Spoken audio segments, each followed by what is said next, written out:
What's good, y'all? It's the motherfucking Heart2Start Fantasy Football Podcast. This is week motherfucking 5 recap going into week 6. Nigga, I'm your boy. The nigga you love to hate. The nigga you love to love, man, because you know it ain't nothing but love around this motherfucker. These niggas might hate me because, you know, we sitting at the top of some of these motherfucking leagues, you know. I'm forcing niggas to tap in. But my name is Guccini JD. You will be forced to tap in soon enough. No, I won't. Nigga, we busting the right move at the right time. QB position. So, nigga, Gardner Minshew, nigga, motherfucking we'll get back to that. Cam Newton. But look, it's Heart2Start JD, a.k.a. Guccini JD. To the left of me, that's this nigga name. What's your name, man? Heart2Start Cam, man. The best that ever did it and got away with it. Nigga, a.k.a. Jim Kelly. And then we got over here... Brody Cortez, man, the champ edition. Light Eyes from the 60s. Hey, you gotta say the story on why.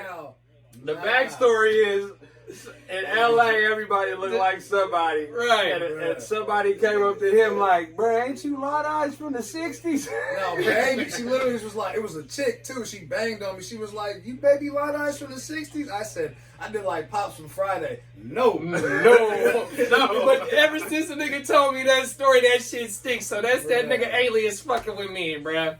Oh, everything, True man. LA story, for sure. But go ahead, hostess, with the... I just wanted to kick the intro off, man. Look, hey, he kicking it right. He got to show that confidence, man, because, look, when he just lost Dak in 90% of his leagues, he got to put that smile on. But he got Minshew. That's a cry for help. We on that buzzing with B-Juice. Let's make a toast, man. Not on a light note, though. Make a toast, man, to Dak, man. I hope you get right. And come to Frisco, where we ain't going to be... Well, I ain't got the money. They ain't gonna be tripping on paying you and giving you your work, They man. writing Jimmy off, but it's all right, though, bruh. You know, I'm Dak, we right, just though. hope that you get a speedy recovery and you able to do what you love doing, bruh. That's all that what we really saying, bruh. Get your money, get the bag. 100%, bruh. Hey, if somebody got it worse somewhere else, you'll get through it like you got through it. My supervisor is a motherfucking Cowboys fan, and I've been going in every motherfucking week this week, nigga, ranting and raving about you, big bro. Not only because I have you on my team, but just based on your fucking performance and what the owner and what they put around you. You know what I mean? Off top, bro. So, nigga, That's speedy crazy, recovery, bro. bro. You did there sold your soul for a fantasy championship and rooting for, like, really going to work rooting for a Cowboy. No, for him to perform, bro. I know, but damn, bro. Nah, it's crazy because... You would do the same for the AOB. Hold on, bro. You didn't say it before. No, I'll say this. I'm a firm believer in, like, not even a firm believer. That didn't even make sense. I'm high right now. But I'm off this buzzing with me, man. You know what I mean? But nah, the quarterbacks, like, I hate the Seahawks as a Niner fan. I hate the Cowboy fans. I hate the Cowboy fans more than anything, but I like Dak. I like Zeke. I root for a lot of them dudes on them teams, especially Russell. You know what I mean? Nigga, Michael Irvin, nigga, is from the U, bro. And, nigga, that 88, nigga, significant. I can't even spit it out right. Just like them greater than less than gets to getting off that juice, buzzing with B. But nigga, that 88 it hits me. And Mike Irvin from the U, y'all know how I feel about the U, and he was on that team, so you know what I mean. It just is what it is. But you know, off top, nigga, to get back on point, man. We praying for you, Dak. We want you to get back well. Come, nigga, 2021, man. Give him his money, man, and quit playing with him, bro. 100%. We watching that Charger New Orleans game right now in the background. So if we grunting and whooping, you know, I got Herbert. Shout out to the homie Dreams, aka FA. You know what I mean? He got Kamara and I got Herbert and Hunter Henry right now. So you know, we'll see how it is. Trying to stay 4-1 in the Heart2Start league. You know what I mean?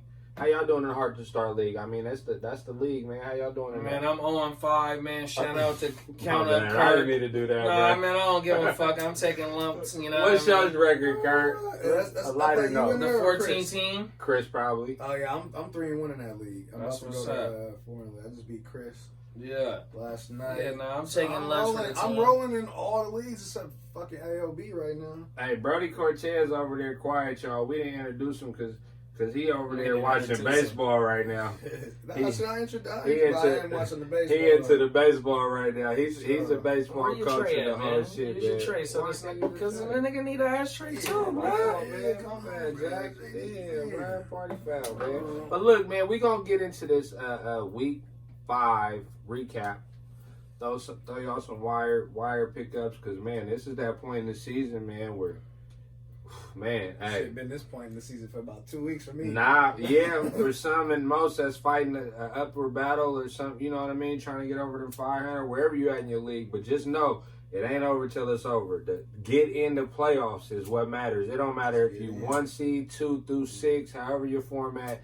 Just get in, because on any given Sunday, your team could get hot at the end, and you got to be proactive. No, I agree, nigga. You could start off right now 5-0, nigga, and lose the next 7 straight. On fluke shit. On my mama, and then start off on 5, nigga, and rip off 6 wins, or, you know what I mean? You just got to stay moving and grooving, though, bro. Make your next move your best move, like a chess move. Hey, and y'all definitely got to go check out that Swerve, because we didn't put that episode together with the Bears, Brews, and the Bros and the GMM Network Bogart over there. We put that together to be a couple weeks for you to be able to reflect on it, because we took into account the later season situations and everything that's going on for the long haul, because it's a marathon. We ain't just going for the win right now. 40-yard dash. I mean? Fuck no, bro. On my mama. But one thing, if y'all ain't checked it out, I'm going to give you a little bit of game. Nigga, sell Antonio Gibson right now. Check down Charlie over there. They got 2 selling right now, bro. I'm telling you. That was going to be a tough game no matter what, bro. The Rams D is serious. Y'all said that about the Baltimore Ravens, and he put up numbers, and I said I was going to sell high to everybody on the panel, because everybody on the panel said they wanted him. I wish I had him in the league with you niggas, man. Did you sell him? Mama.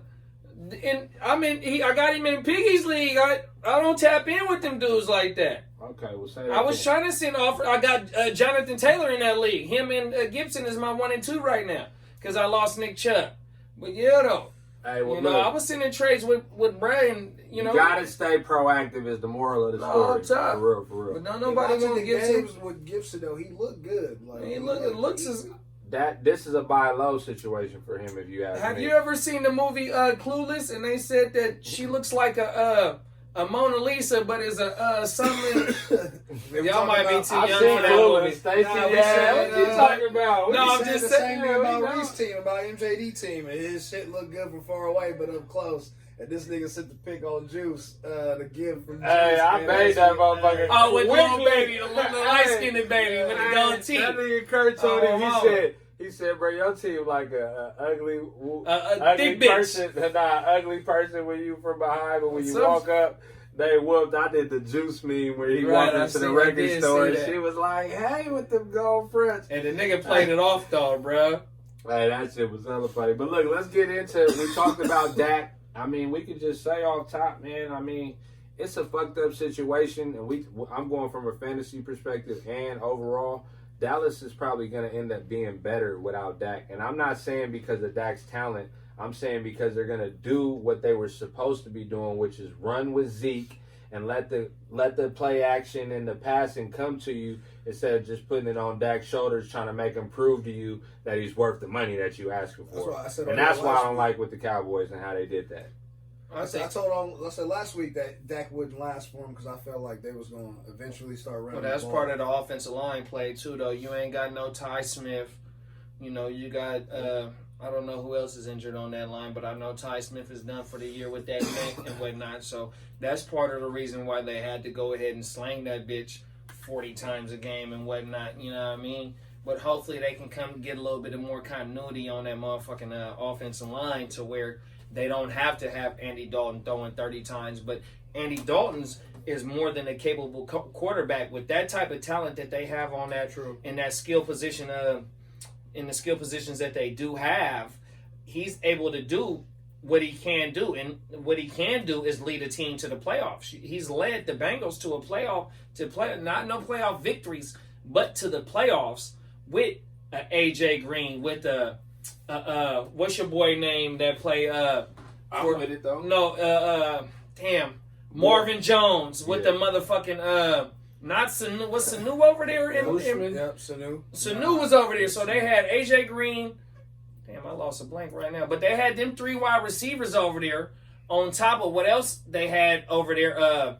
My boy, my Eifert and shit like that. And then they also had great defense over there with my boy that knocked Antonio Brown out. I can't even think of his name. Pac-Man. Nigga Pac-Man. Burfect. Exactly. He was playing for the Raiders for a second. Burfect. But he got action though, for sure. No, he definitely, and that's just the point that I'm trying to make is that Andy Dalton definitely has the capability to hold down the ship, and you just seen Philadelphia lose. You seen Washington lose. The division is trash. The division, so without a doubt, bro. Everyone's gonna get in the playoffs. But I will say this: as far as we're gonna talk about Wired later, but Andy Dalton is definitely a #1 ad, and I got him in a 2-quarterback league. I know a lot of people play that. I don't normally play this. My first Super flex. But I got the #1 pick, and I'm gonna go get Andy Dalton because I just traded for Dak Prescott. I just traded for Dak Prescott. So this happened because of you. Happened because this is what happens. This is the cat jinx. When he make a trade, the nigga get hurt. Bruh, he get hurt. Or he get off. He either go off for 40 or he That's why I told Kurt I played him this week. I said, bro, your best bet is to trade me for my players because they gonna get AOB. I got a bye week. He got no Metcalf, no Waller. He got a bye week. Whoa. I'm just looking for his whole team is going basically. The whole team. Hey, whole team. Make the next move. But anyway, Andy Dalton, he came in 9 for 11, 111 yards. Zeke, 19 for 91 yards and 2 touchdowns. Cooper, the pooper, scooper, showed up to what I be saying, but whatever. He still is consistent. Maybe that was an off game. CeeDee Lamb is a surprise. I mean, not even a surprise. He been balling. Yeah, CeeDee made the top 12 this week. 8 for 124 off 11 targets, and then Gallup with the 4 catches and 73 yards. I want to say CeeDee done made the top 12 the last 2 weeks. I got CeeDee in the league, 1 league, and I'm mad it's not more. And he's been doing his thing, bro. Right, without a doubt. He's been doing his thing. On the Giants side of it, I mean, Jones terrible. He couldn't even do nothing against. They had to do trick plays with Ingram. He had 2 rushes for the touchdown. Right. With only 1 catch for 16 yards. That worries me about Ingram. Yeah. Slayton getting the work over there. Slayton balled over there. Slayton looked nice. Actually, Freeman looked kind of spunky a little bit. Yeah. On Sunday. But Dallas has the worst defense though. 17 for 60 and a touchdown. 2 catches for 27. We talk about Freeman. That trend still been going on. Slayton though, 8 for 129 and 11 targets. Hey. He was looking nice out there. I made a trade. I gave up Amari Cooper for Slayton and Scary Terry in the Heart2Start league. Yeah. After I had traded for CEH. For sure. For Cooper? Yeah. Yeah. Before the injury? This is 2 weeks ago. Oh shit. 2 weeks ago. Let's jump into the game that was a game. It might have surprised people of being a game. Raiders with the shocker 40-32 over the Chiefs. Carr, 22 for 31, 347, 3 touchdowns and an interception. That interception, when he did that one, I was worried about him. I'm like, ooh, Gruden, if I could see under Gruden mask right now, that's shout out to one of the homies in the league and actually the Classy. I ain't gonna say his name. He's a Raider fan. There you go. Love to throw niggas under the bus. This the that nigga was podcast. We're not doing that. Shit. If they can call in on Instagram, we can talk that shit. He could call in right now, but my boy was talking about this is the game that Carr gets benched. And then he went on one. Bro. Jacobs, 23 for 7. Mariota the backup. Nah, he hurt. He done. Yeah, he been hurt since the beginning of the season, I think, bro. Right. Jacobs, 23 for 77, 2 touchdowns. Yeah. Jacobs got a touchdown when they got the ball on like the 20. Yeah. Only thing with me with Jacobs and that was at the end. His yards per carry was like a 3.8, so that's the 3.3, 3.5, something like that. I got it written down. He had some tough runs. He had some tough runs, but my thing is, the volume. And so when we was on the motherfucking Swiver Serve, we was like, well, I think I missed Jacobs on the Swiver Swerve, but the panel was like 50-50. Yeah, I was worried. So the volume with Jacobs is always going to be there, and that's what this game showed.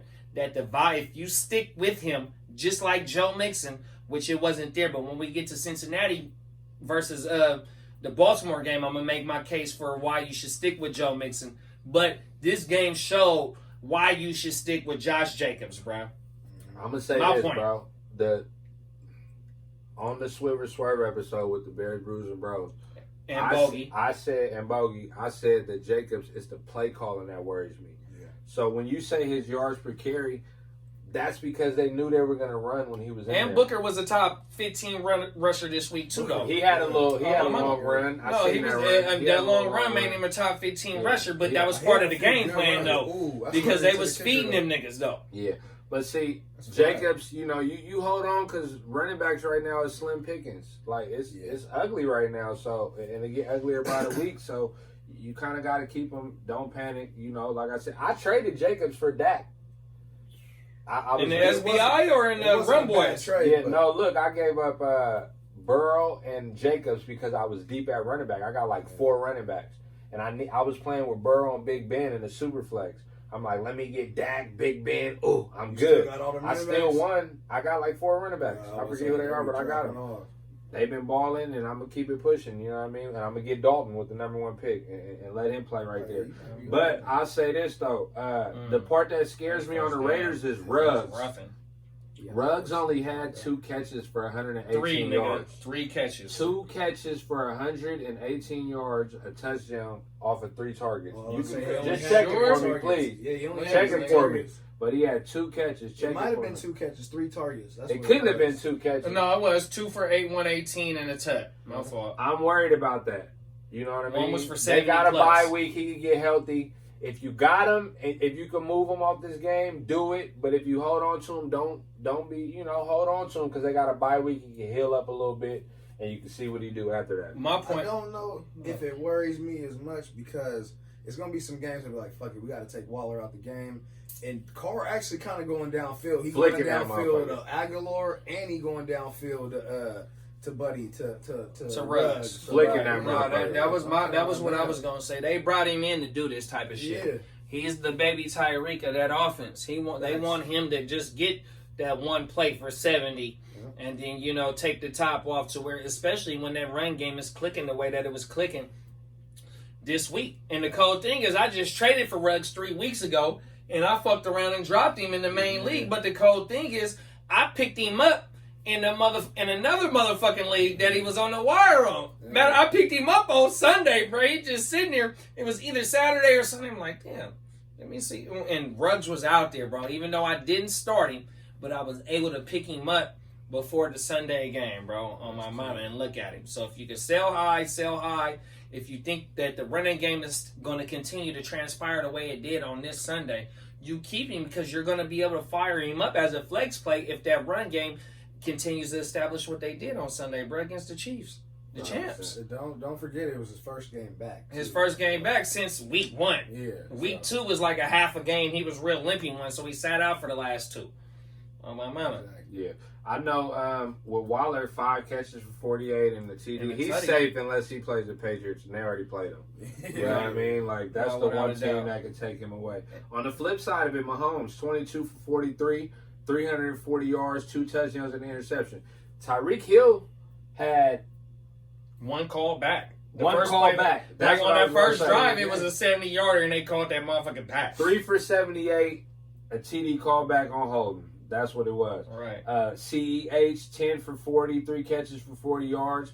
Kelsey, 8. With 1 call back. Hey, Kelsey, 8, he got 1 call back. Got it! Whoa, Herbert, Guten, that's back-to-back games. Guten. My DraftKings might be going up when we watch this. I ain't gonna lie.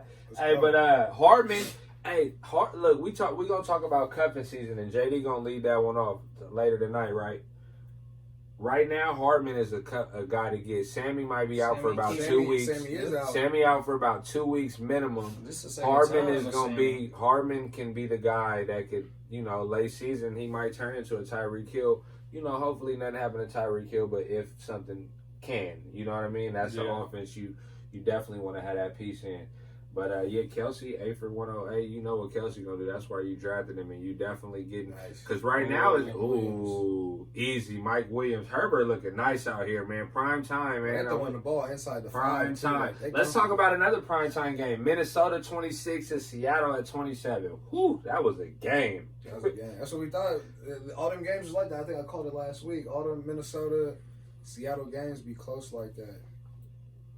Y'all were, well, shit. Hold if you on. had, I think we told you multiple times, if you got Cook, get Madison. So we told you, get Madison. Cook with the, is it the groin or the hammy? groin. The groin injury, maybe about, he got an MRI. Madison had 110 yards, 112 yards, 3 catches, 24. I mean, come on, this is a run-first offense. Thielen with the 9 for 80 and the 2 TDs.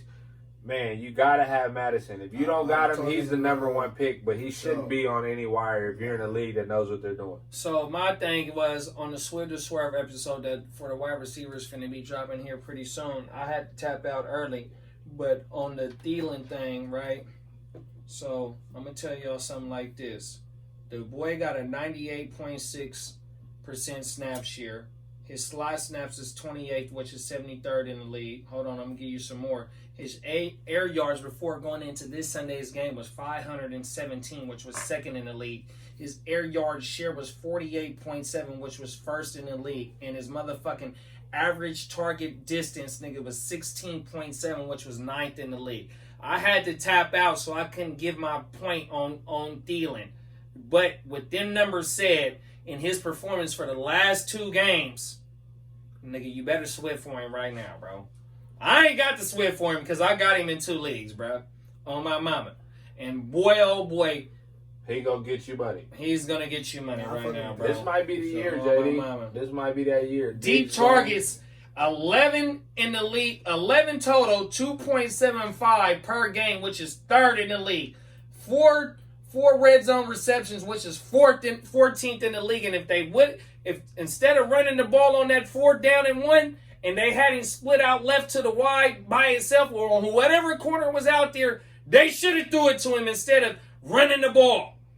And they gave up the game. And we don't fuck with the Seacocks, but they blessed him with the game. They should have threw it to Thielen because he was killing them boys all game. I was happy in the first half, and in the second half, target rate 27.9, which is 22nd in the league. Target share 32.6, which is 3rd in the Third in the league, bro. 32.3, which is 3rd in the league on a target share. Everything is going to him, bro. JD fucking with you, DD. Always tell the players JD got in the main league. Nah, but it's true though. I drafted the same team. Thielen. No, look, in the 2 main leagues, 3 years in a row. you see this trophy right here? That's a 30-inch trophy right there. It's standing almost 3 feet tall in the Ashy the Classy, right? We got the main live draft league, which you can go on our YouTube and go look at that. Nigga, they was calling me the drunken master, whatever the fuck they want to call me. My story is, I drafted the same first 5 picks in both leagues, bro. I ain't no weak champion or whatnot, but I'm up here. But I got backup plans. So you're telling us you have no quarterback. I got backup. Who was giving you 45 3 weeks straight? I hope you was having 180s and 190s them weeks. I was having 160s. If you wasn't, I was having 160s. That means you was having 110s. The teams with Dak and Josh Allen, I think they on a high horse right now, but I don't know if obviously the Dak ain't gonna continue. He got Minshew though. Minshew is only 8 points away like from Minshew the not having nobody. Minshew is 8 points away from a first round pick, bruh. On my mama. Y'all listen to me, bruh. A boy is not panicking, bruh. And the cool thing is, in one league, I got Cam. In one league, I got Minshew. The league I got Minshew in, I got a fleet of fucking foreigns, bro, with no miles. Fucking foreigns. On my mama, my nigga. Can you drive them all? I can't, because it's 7 days in a week. You got squad, bro. It's 7 days in a week, bro. I can choose whatever I want to drive when I want to. Running backs that he got. Yes. He got them foreigns, man. He got ammo to get what he wants. With no miles. Hey, Breeze still can't throw it past 15 yards. This is crazy. He needed to right there. And he just went like this. Look. He always do that. Hey, so what game was we just on there, bro? Let's get back to that Russ. We said the Madison side, you got to pick up Madison, right? Got to. Russ, 20 for 32, 217, which is mediocre for Russ, but he still had 3 TDs. He threw a pick, ran for 58 yards on 5 carries. You got Carson on this side with the 8 for 52, the 1 touchdown, 6 catches for 27 yards. DK Metcalf with the 6 for 93 yards and the 2 TDs. I know y'all seen it on TV all night. Right. Lockett with the 4 for 44. Before I let you say what you want to say, JD, I'm going to just say this. And this ain't no shot to anybody who got Lockett, which I know Wood might gonna think I'm talking about him, right? But he is, cousin. I'd rather take DK's for sure 19 floor than Lockett's 39 ceiling and 0 to 4 point floor. Bruh, sell high on Lockett.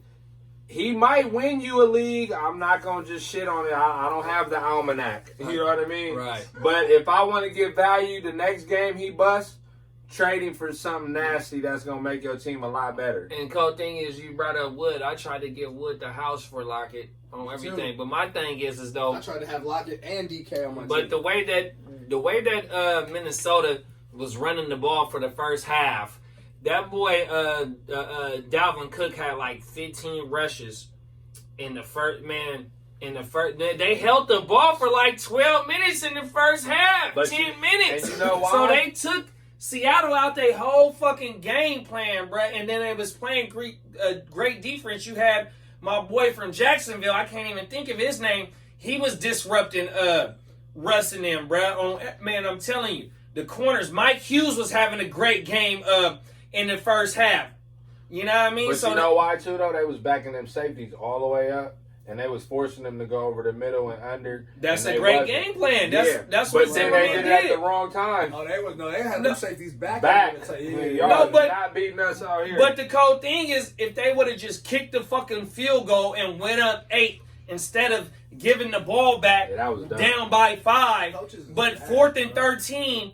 one time, another 4th down. You know what I mean? I mean, that just shows the moxie. And these boys was saying how Russ is that guy where you hate to be in competition with him, whether it be on the football field or whether it be nigga in your high school lunchrooms and shit like that, whether it be in college and the whole shit. You don't want to be in competition with Russell Wilson because of the way he performs, He's bro. Miyagi, though. He's Miyagi, though, and everybody else is Cobra Kai. Real talk, you know what I mean? So he's with this with it. You feel facts me? on my he got that. You know he's so comfortable with himself, bro, and you know, and the way that Pete Carroll and Schottenheimer's, one of the baby Schottenheimers is letting Russ do his thing. That's what's up. But that's my thing is that, you know, that you wasn't supposed to give him that ball being down by 5. Kick that field goal, you'd be up by 3. But, you know, this is a armchair coach decision, whatever it may be. But, you know what I mean? They're going to Russ, bro. I told y'all, top 10. I fucked up, though. I grabbed DJ Moore over DK. But that was the 3rd round. That's where I grabbed Moore, and I really wish I would have grabbed DK. I took Thielen over DK. I still got action to get DK. And my boy, if y'all go look at our the ALB live draft, he was like, JD, you not going to grab your boy? He was saying it on camera like, what's up, bro? You be vouching for the nigga, bro. If there's any week to get DK from Kurt, it's going to be this week. If you beat him, I'm going to have DK on my team. No, if he win, he's going to ride with DK and hope he can get through next week. He's not giving him up, He's going to give up. He'd rather give up Lamar than if DK. If he loses, he got to give DK up. No, he don't. He's shopping Lamar, bro. Next week. I'm already counting the loss next week, to be honest. He's good. Lamar. Reverse jinx, but good I'm job. counting the 2 wins after that, so I'll be 4-4. Who you play? Like G and L's. Damn. You know what I'm saying? Something like that. So, damn, bro. You know? Hey, look, let's jump into that Tampa Bay, Chicago. That was a Thursday night game. Shout out to the Bears, Brews, and Bros, man. All for y'all, man. You niggas is 4-1 right now, man. Y'all looking like a threat, bro. 100%. Who's this? The Bears versus the Bucks. Yeah. And, you know, hopefully the offense can get a little bit more continuity going, you know what I mean? Because, you know, the run game looking a little sus, you know what I mean? But, you know, the defense stepped up tremendously against Tampa Brady. And, you know, oh, my mama, bro. Without a doubt, man. Shout out to A-Rod. Pay him. You know what I mean? But go ahead, hostess. Nah, I'll just give you the stats right quick, and then, Kurt, you can take it away. Brady, 25 for 41, 253 and a touchdown. Rojo, 17 carries for 106 yards. He averaged 6.2 yards a carry, 3 catches for 19 yards. Mike Evans with 5 for 41 and just a touchdown. What I take from that side of it on the Tampa side, I benched Brady in 2 leagues for Herbert. I ain't mad at you. I did, bro. I didn't like that Chicago defense. Chicago's defense is somebody to be scared of, bro. Yeah. Go ahead. I ain't gonna lie. I might bench. This is off topic, but kind of from what you said. I might bench Lamar for Herbert. The way he's slanging that Depending bitch. on who they play. I just think that, nigga, just to stay on the Lamar traces, that I don't think they need him to do what he did last year in order for them to win.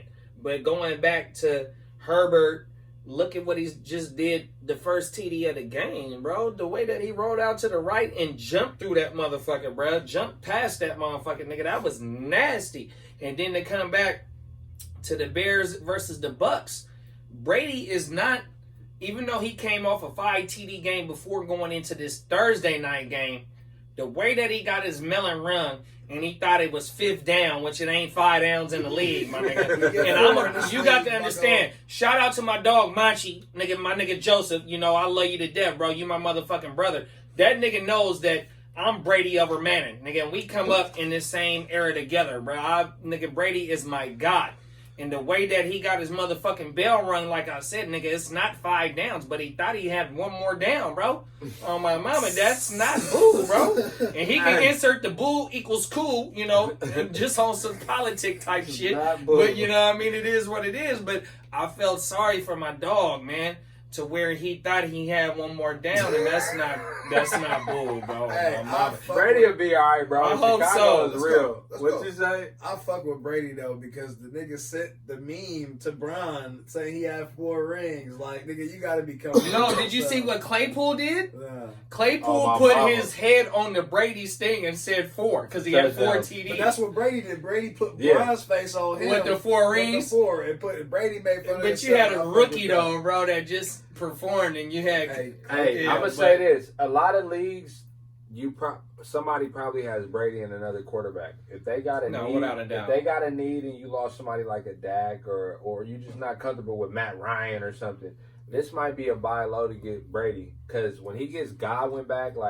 we know Brady gonna spread the ball around, but you just add Godwin into the mix of somebody he's spreading the ball around to, and that's gonna make him better, no matter whose stats is what on the receiving end.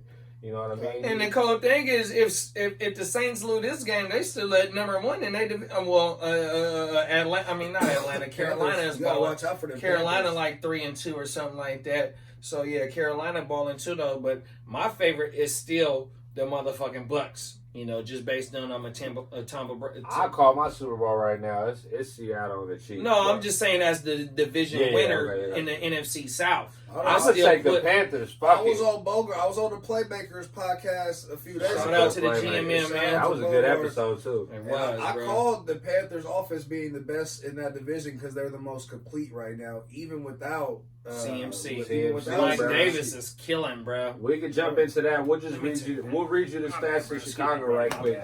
Foles with the 30 for 42. It was an ugly game, 1 TD. David Montgomery only averaged 2.9 yards a carry that game. 10 carries for 29, but he had 7 catches for 30, even though he's not going to wear his PPR. Allen Robinson, 16 targets, 10 catches for 90 yards.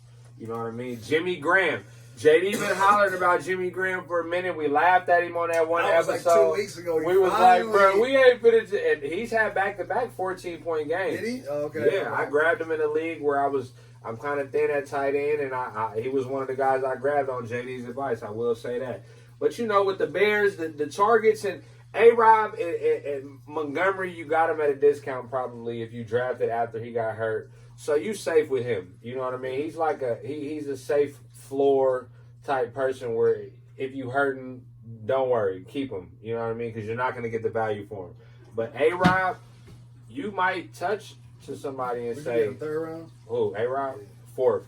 A-Rob, you might be like, bro, Foles is trash. They can't even get yards. And, you know, however you want to do to get A-Rob, he's a solid guy. If you're running back heavy, if you can get somebody like him or Thielen together, you know what I mean, with the heavy running backs, that'd be a nice little stash to get. But let's jump into that game that you guys been mentioning.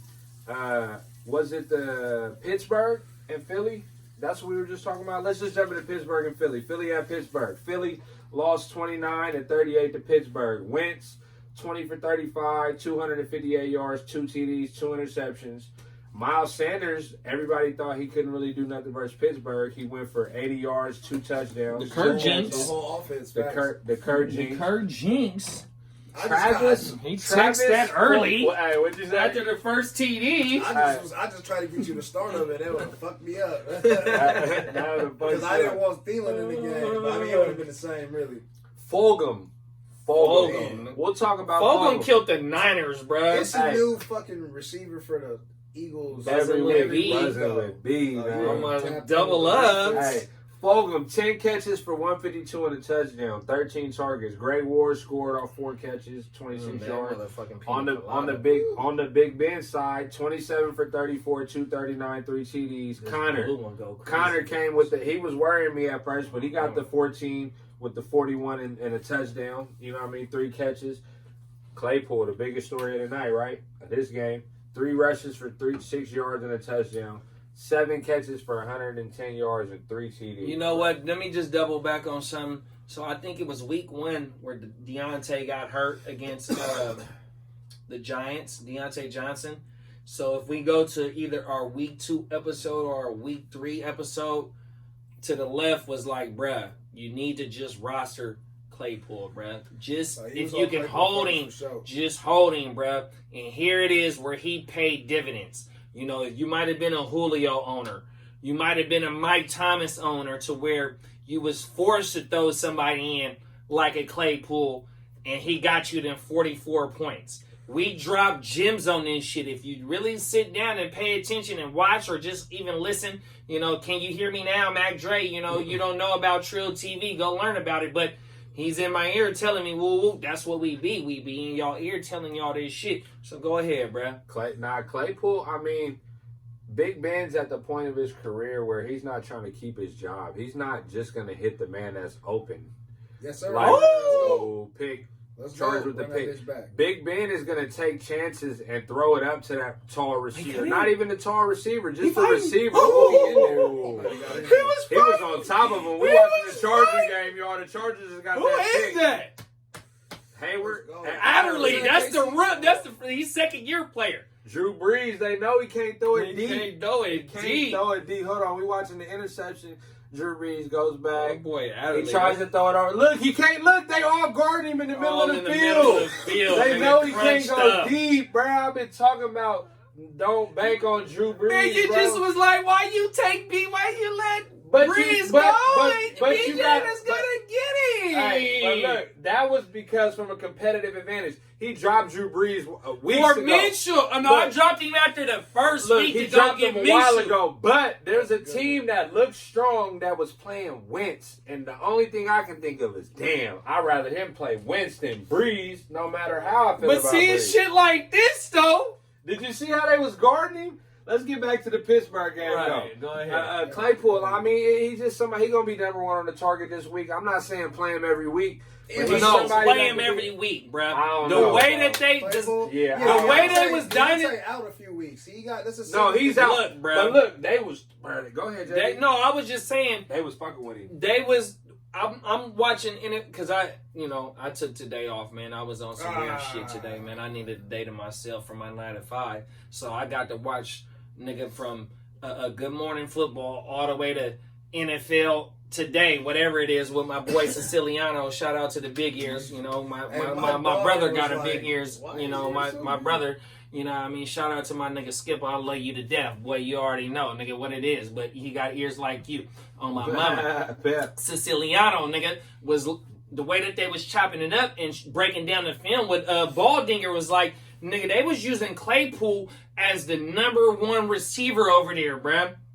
Come on, man. They driving up shit for that boy. Give me something. And not only that, they had an extra week to fuck with players that's young. Right, no, it may not do nothing for the vets, but somebody like Big Ben, like I said, man, go back to the footage. I got him in Dynasty in the only league. I didn't have room for him on my bench. But I've had him throughout these 5 weeks. Dropping players. And then the cool thing is, though, they ran a Madden play on Philly, which was the 4 wides, nigga. Everybody goes straight. And they had Claypool matched up on a linebacker, bruh, for his 3rd touchdown. Yeah. Easy pitch and catch. No, I'm serious, bro. They was drawing up plays for this dude, man. They using him as he is. Hunter! Let's go, Dream. Shout out to the homie, baby. That's that double up, baby. I'm starting Herbert next That's week. that double up. Hey, whoop, hey. Whoa, 161, 142. I gotta go 4-1 in the Heart2Start. Anyway, I give you Melvin Gordon for Jackson. You crazy. Hey, look, peep this, right? Juju, 4 catches for 20. Hey, 4 catches for 28 yards. Juju. I'll think about that, bro. You said DK for Miles? No. Okay. Quarterback talk. Okay, quarterback talk. I really want CEH, though. I can throw something else in, too, though. Let's move on to that. Arizona at the Jets. There's not much to talk about with this on the Jets side except Crowder. You know what I mean? 8 catches for 116. Look, hey, Crowder had 116, and Flacco only threw for 195. But did Crowder play last week on Thursday? Yeah, he had 17 points. Or so that's back-to-back weeks where Crowder then cracked the top 12 in receiving. So he's the only boy that they got over there. Only one. Only guy. You better go try and get him. Bell 13 for 60, but you bank on a running back that doesn't get a lot of yards to be in the red zone. They're not getting there. Yeah, he's on the girly shit. Like they're not getting there. You know what I mean? But on the Kyler side, I'm gonna read y'all the stats and y'all can jump into it. Because I'm a big Kyler believer. Yeah. 27 for 37 for 380 yards, 1 TD, 1 interception, 9 rushes for 31 yards, which saves him, and a rushing touchdown. Right. You got Drake that had the touchdown. He had 18 for 60 with a touchdown, but it was late. Edmonds looks like the guy, y'all. Let y'all get into that. 3 for 36 with a touchdown, but 5 catches for 56 yards. D-Hop with the 6 for 131 TD. With the one hand. And Christian Kirk, one of my wire guys, will talk about 5 for 78. Talk to me. So on the Arizona side, bro, we just talked about it's only 2 relevant players on the Jets side. You know, shout out to Turn Up the Jets. You know, we hate the dog, y'all. But, you know, you can do the same thing with our team, bro. We all 3 over here is 49er fans, and it's looking like tremendous horribility, if them is even some words, but everything. But and fuck the Cardinals as well. But to just give some respect on the Cardinals' name, what they doing is they letting Kyler go ahead and do his thing. And for him to throw for 380 and be the number 1 quarterback, and for him, for the last 2 weeks, the last 2 previous weeks, crack the top 12 in rushing yards, if I'm not mistaken. I know last week he cracked the top 12 in rushing yards. I mean, Kyler is do it all. You know, he's doing everything for that team. You know what I mean? They might be, I think they're 3-2 right now. But for them to go all the way across from Arizona to New York or New Jersey, wherever the fuck that stadium is, and perform the way he did, whether it be the Jets or the Giants or he probably got to go to Philly. You know, we play the whole AFC East and the whole the NFC East, you know what I mean? So there's going to be East Coast trips to where he has to go over there, and it's his second year only in the league. And for him to continue to perform the way he does, I mean, bruh, what the fuck? He's one of the number 1 quarterbacks right now. If you can go get him, go get him. And then to see Hop perform the way he did with the 6 for 130 and with that 100 grab with two defenders on him, I mean, bruh, that connection is fucking nasty right now, bro. Kyler, I think, so right now it's like you got Dak is out, obviously. You got the quarterbacks that's putting up crazy numbers left, if we just saying who's left. Wasn't no other quarterbacks putting up. No, Russ, yeah. Josh Allen. Not what Dak did specifically, but, you know, up there. That can do crazy games. Russ, Josh Allen, and Kyler Murray really ain't had that crazy game yet. You know what I mean? I'm not saying it just because I have him, but if you got him, you're feeling good because even if he has the team doesn't have that good of a game in the air, he's going to run for some yards. No, and that's the cold thing is not to just, you know, jump in front of you though, bro. It's just that 300-plus throwing and that 70-plus rushing is coming because he's had the 300 last week with only 30, but with a rushing touchdown.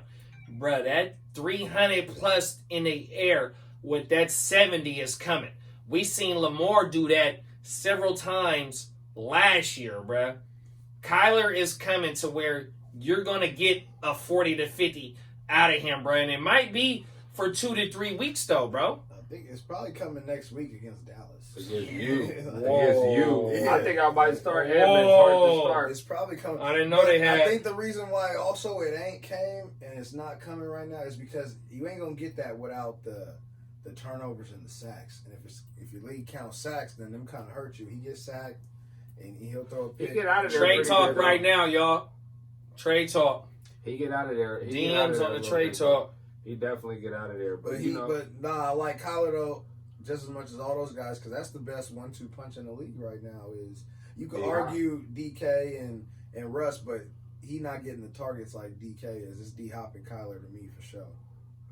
Hey, they on Breeze ass right now, bro. He looking. If you in Dynasty, you might need to go pick up Jameis or they ain't gonna bitch Breeze ever. Oh, they do got Jameis. You know what I mean? Woo. Hey, but I'll say this though about that Arizona game.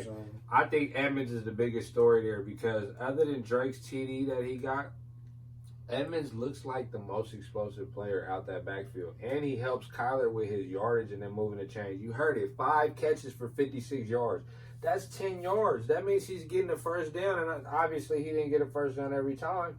But it's adding up to that. He's helping move the chains. Yeah. He looks more explosive. He looks more spunk in his, you know what I mean, however you want to call it. Maybe Drake's foot injury bothered him a little more than we thought. You know what I mean? And he's not letting that on because he want to play and will need that contract or how, whatever you got going on. But, you know, with the Cardinals, we'll see their best football. Yeah, we ain't really seen it yet. I fuck with Edmonds, though. I don't know if he's the guy, but he's a flex play. Man, I fired him up as a flex play in the Ashy. Even though I lost this week in the Ashy, that was my first loss in the Ashy. It took my boy Ryan, you know, to put up 170 on a boy to go ahead and give me my first L. But nigga, I had confidence in starting him up as my flex. Well, no lie, I just got rid of Melvin Gordon in order to get the tight end from the Ravens. I can't even think. Mark Andrews. You know what I mean? So I had confidence to fire him up, and the shit paid dividends. And I don't have no problem with playing him in the flex right now, just based on that he's getting a significant amount of touches. And what like his floor is 10. And the quality of touches is there. That's the thing, big, though. Bro. You know, hit that on the head. Off top. That quality of touches. They putting him in the right situation with an offense that's looking at to stop D Hop and Kyler's run. You know what I mean? Oh, everything, man. With Drake, you know, I ain't saying Drake is a complete bust, but just where you drafted him at right now, that shit hurt, bro, to where you're not getting that production, you know. That's, you know, on everything. So hopefully, you know, this is cuffing season. Once we get to the waiver wire, that's going to be my theme for the, you know, for the waiver wire is the cuffing season for you niggas to go get your cuff. But other than that, we can jump into the next game if this nigga don't got nothing to say about that shit. Actually, I'm fucking with Edmonds. I text this nigga like, damn, he might have been right about You did text me that. He's in the lottery. I call him the lottery ticket. That's what he said. Because either he shout out to Bow Wow and Ice Cube. Either he take. Ain't that the movie Bow Wow was in? Was it Ice Cube? I think it's lottery ticket. It wasn't Ice Cube. Oh. Hey, but Mike Epps and Ice Cube got a movie with the lottery team. Bow Wow got it in my bad, y'all. He just might be somebody that, you know, have late season value. And like we said, bro, it's a marathon, bro. Y'all, you got to get there. It don't matter how good your team is, just get to the playoffs, there, bro. Let's jump into that Jags in Houston. Houston got a big win. They needed that. They had Romeo Crennel in there gigging. You know what I mean? Minshew. Actually, we'll start with the winning team. Watson with the 25-35, 359 yards, 3 TDs, 2 interceptions. That came mostly from Brandon Cooks with the 8 catches for 161, 1 TD off of 12 targets. Will Fuller still did his thing with the 4 catches for 58 and a TD. Touch. You know what I mean? Fells had a TD. So they spreading the ball. Even David Johnson almost hit 100 yards, you know, 5.6. And I will say this about David Johnson. I don't know how deep y'all might be at running back. If you're deep, in my situation, I'm not really deep. But I don't mind holding on to him. Not only is it a new system, somebody trying to keep their job, but I watched the game, a lot of the game, and they Watson overthrew him on a little easy touchdown. I would be comfortable with David Johnson as my flex player. He's like Le'Veon Bell last year to me. I wouldn't say comfortable. It depends on your situation. If you lost a Chubb or an Eckler, I lost Chubb. Yeah. So now I gotta play David Johnson. I would trade for David Johnson. But you know what I mean? If I don't got a solid flex play right now, and them going into the situation with them firing O'Brien, and for him to rip off that 96 yards, you know, it wouldn't, you know, you could take out that other guy. But, yeah. No, but the cold thing is, you know, with David Johnson, I'm not scared of David Johnson because he's not showing nothing where he's not healthy or not. You know what I mean? He's fired up on V12 cylinders. He has miles left in him, you know. You know, he's not a foreign with 150,000 He on did him. look like a plotter a little bit. The plotter is when you had Bill O'Brien over there on that bullshit. Hey, I'm talking about when he was running. He was looking like he didn't have no bursts in some of them holes. I just hope that they get him more involved in the passing. Tell you how much he ripped off per carry. No, I know. It's right here. Tell me. 5.6. 5.6. And it's live negotiations for the trade. No. Hell no. And the AOB, they trade. They playing each other right now, and they trying to trade right now, man. This is live right now, man. We got the nigga Minshew just threw for 301 and 2 touchdowns. Look, we talking. Look, you trust I lost that. You trust that for 8 weeks? Hey, I'm glad you just said that, JD. Right? We'll jump to that side of it. Minshew, 31 for 49, 301 yards, 2 TDs. James Robinson still with the solid 13 for 48, 5 for 22, but he only got 8 points. Buzzing with B is fire as fuck. This blue balls. Hey, that buzzing with B, right? Hey, I'm just in the bathroom, right? Hey, I'm in the bathroom taking a piss. We got a bathroom back here, and I'm like, we really in the studio, hey, y'all. I swear to God, I thought to myself, I said, damn, this buzzing with B, bro. Fire, I had to like regroup, wash my hands, put some water on my face. On my mama. And this nigga was like, JD, I don't know what you talking about when I said like this, though. But I know, but I have you, nigga, on some, let me stop, bro. Hey, Chenault. We got to talk about Chenault. I had Chenault. 7 for 79 and 8 targets, right? Cole with the two catches, 25. But look, we're not going to get too deep into Chenault because he in the wire rankings. But he scares me without Chark, bro. If Chark going to miss some time, he scared me a little bit. Keenan Cole, I don't know. If you're banking on Keenan Cole, stop. He's a bye-week plug. Yeah, no, he was one of my waiver wires at the end of week. Leave him alone. But Chenault, you should definitely go grab him because he's the only offensive weapon. He's going to get the offensive weapon. However they said use check was. I can't remember what the initials was for you checks, but that's what Chenault is. All that. That's what he's gonna do. But see, my thing is with Minshew is though he's done had top 12 numbers for the last 2 weeks, and last week he didn't even throw no motherfucking TD. He threw for 270 plus with a few. That was the whatever day they played on the Thursday night. Nigga, he didn't have no motherfucking TD, but he threw for 270 plus. And just like off camera, I wish we would have caught this, but Minshew and Lamar Jackson in our home league, our main league, they're only 8 points apart, bro. One was going late first, mid the second round, whatever it was, and you got one boy that wasn't even being drafted. So in my case, with me losing Dak in one of the leagues that I got Minshew, I'm really not too worried. You know what I mean? I would love to have that bona fide. Yeah. But yeah, though, nigga, Minshew, I'm willing to throw out there. You know what I mean? I feel that, though. But that was the first 8 weeks, though. That's what I was about to say. You doing that for the next? Well, let's go look at his. Let's go look at the schedule. I'm gonna tell you his schedule right now. The schedule is looking in favor right now. Look, Detroit. Look, I'm gonna tell you the schedule right now. Look, Detroit is a favorable. Okay. You got a bye week. Chargers. Houston, Green Bay, Pittsburgh, Cleveland, Minnesota, Tennessee, Baltimore, Chicago. Your last 2 weeks of the fantasy playoffs, you better not be banking on Minshew. 6 of them 8 matchups is tough matchups. Bruh, either got good you defense better or good not be banking on Minshew. Green Bay secondary, yeah, you can't. Don't. But, I mean, Green Bay is giving up cheeks, bro. Streamer, yeah. Not in the air. Anything other than that? But see, I can play the matchups though, so I can go grab me another quarterback. Buddy gonna be on BJ team by Friday if you don't come get him. I'll give you Stafford for the low, bro. That's fine. I don't care. Stafford for the low. I'm not worried about all that, bro. Okay, well look, let's jump into Cincinnati, Baltimore. What I was just finna say something about OBJ. What's talking to Let's talk. Okay, look. That was no, that's fine. No. Let's go. Right, bro. I just want to say, we jumping into nigga, my trade right is gonna have me to where either I can play 3 receivers or 3 running backs because I'm deep right there, bro. That's just some shit that I was just off on some AOB shit, bro. We kicking it right now, y'all. Yeah, so we kicking it right now. Please forgive me about that. An option in a few weeks, like I've been saying. But the nigga you just said he was having 6 targets a game. He had 9. They beat the top team in the AFC as well, bro. And they was giving him the ball, bro.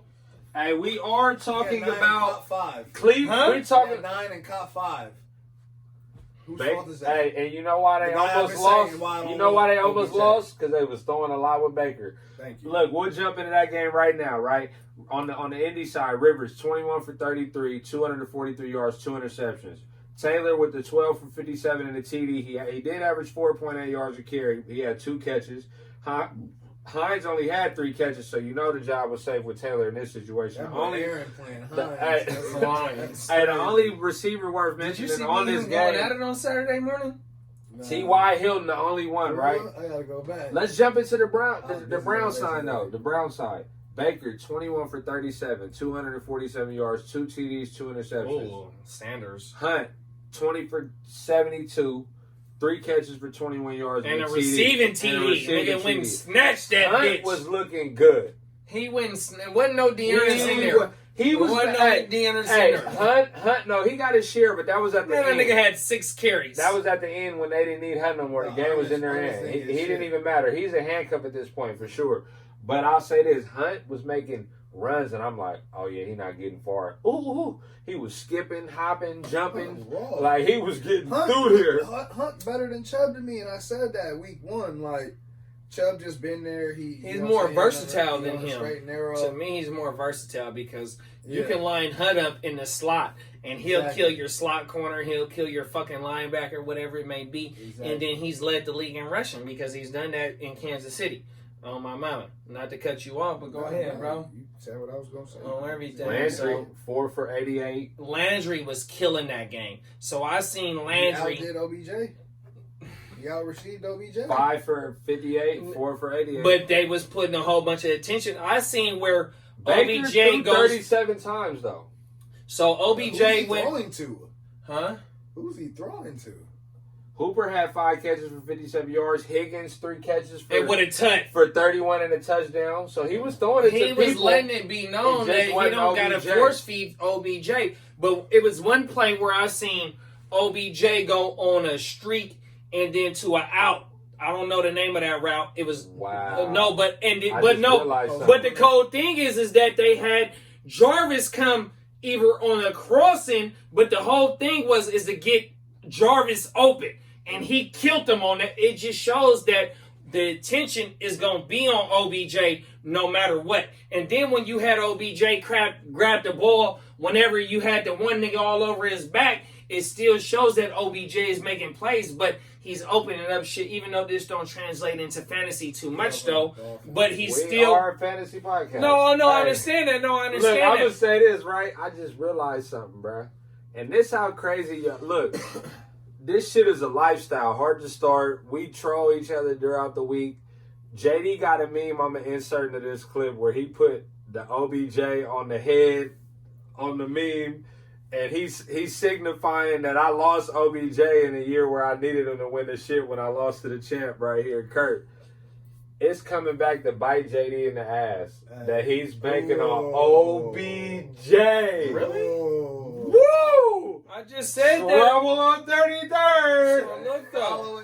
So the whole thing is though, right? I'm so deep though that I played the matchups. I played the matchups, and I wanted to prove a point. You're gonna be forced to be starting OBJ. No, I'm not. You played OBJ because you played him. Because I played him in the trade. Nigga, the week following, I had to play him in that. Listen. Let's keep giving that. No, hold on. On 33rd Street. The cold thing is, with Dak only giving me 12 points, This nigga only had 50 before DK called his first TD, my nigga. My team trash. Don't bank your season. I'm not banking my season on that. Going down to the wire with my team. I'm trying to prove a point, y'all. Either I could have had I took Miles Sanders out and put Kareem Hunt as my second receiver, and then I had Thielen as my motherfucking flex. I could have the bench. I had Miles Sanders. That's what I mean by you can't drive all them. But hard to start. But the cold thing is, you can't. Look, you took the Lambo and drove it for the SL. But that's okay. But it was a cooler day. But you got to understand, though, bro. The workhorse. You got to understand. This is what Heart2Start is right here. Hey, but he got so many good running backs that he don't know who to play. But the cold thing is, I still got action at winning, though, bro. Hey, you know what I see when I see this right here? I see a top team with dilemmas, and I'm just trying to make my way to the top. Let's jump into the. But they steadily listen. On some off-camera shit, niggas is steadily. We know the IRS, because we know the IRS is knocking, and you gotta pay. You gotta sell some of your foreigns. I'm fully legit. We trying to come by low. I'm fully legit, bro. You know the least coming out. I didn't do none of this illegally. Y'all let me do this. Come on, man. Let's jump into like how he let me draft Hunt. I did, but I drafted DK. Just how he let me draft Hunt. I ain't said nothing about no DK. But this boy to the right of me, Hunt this, Hunt that. If I had a crystal ball and it said JD was going to draft him in this round, I would have took him. You try to act like you put him on it, but I don't want to spark no controversy up. We just jumped to the Panthers at Atlanta. That was a good game. Bridgewater, streaming everywhere. 27 for 37, 313 yards, 2 TDs. Mike Davis, 16 for 89 yards on the ground. 9 for 60. Mike Davis, 9 catches for 60 yards and a touchdown. DJ Moore, 4. He got a long touchdown, 93 yards and a touchdown. Robbie Anderson continues to show that he's the number one. 8 for 112. Like Kurt average score in ALB. 112. Shout out to Slim. 112. Hey, but look, peaches and cream. Hey, Robbie Anderson, you got him in a lot of leagues, JD. You know what's happening, bro. You've been rocking with Robbie from the jump. And I've been firing him up every week. I've been playing him too, bro. You know, shout out to Robbie, you know, and he's healthy though. You know, his years in New York, it seemed like they was cut short some seasons because, you know, he had to, go sit down for a second and rehab. He was with the Niners, bro, and I liked Robbie when for he was real? with the Niners, bro. I don't remember that. Bro, Robbie Anderson was with the Niners for like a year or two. He might have been a practice squad, but I remember in the preseason, he was on the roster, I feel like, for sure. Robbie Anderson was on the Niners. Wow, that's big. I gotta check that, bro. 6'4" with that 4'3", 4'4", bro. Oh, my mama. And just shout out to Teddy for, giving him the ball, though, bro. That's their first year together, my nigga.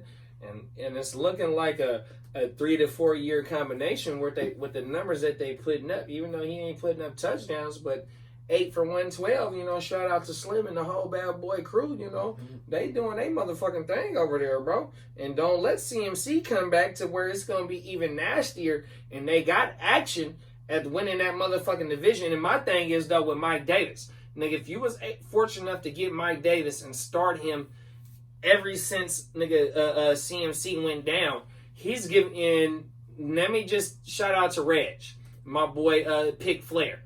That boy has fired him up every week. I've been giving Reg. I've been giving Reg shit, nigga, ever since the draft.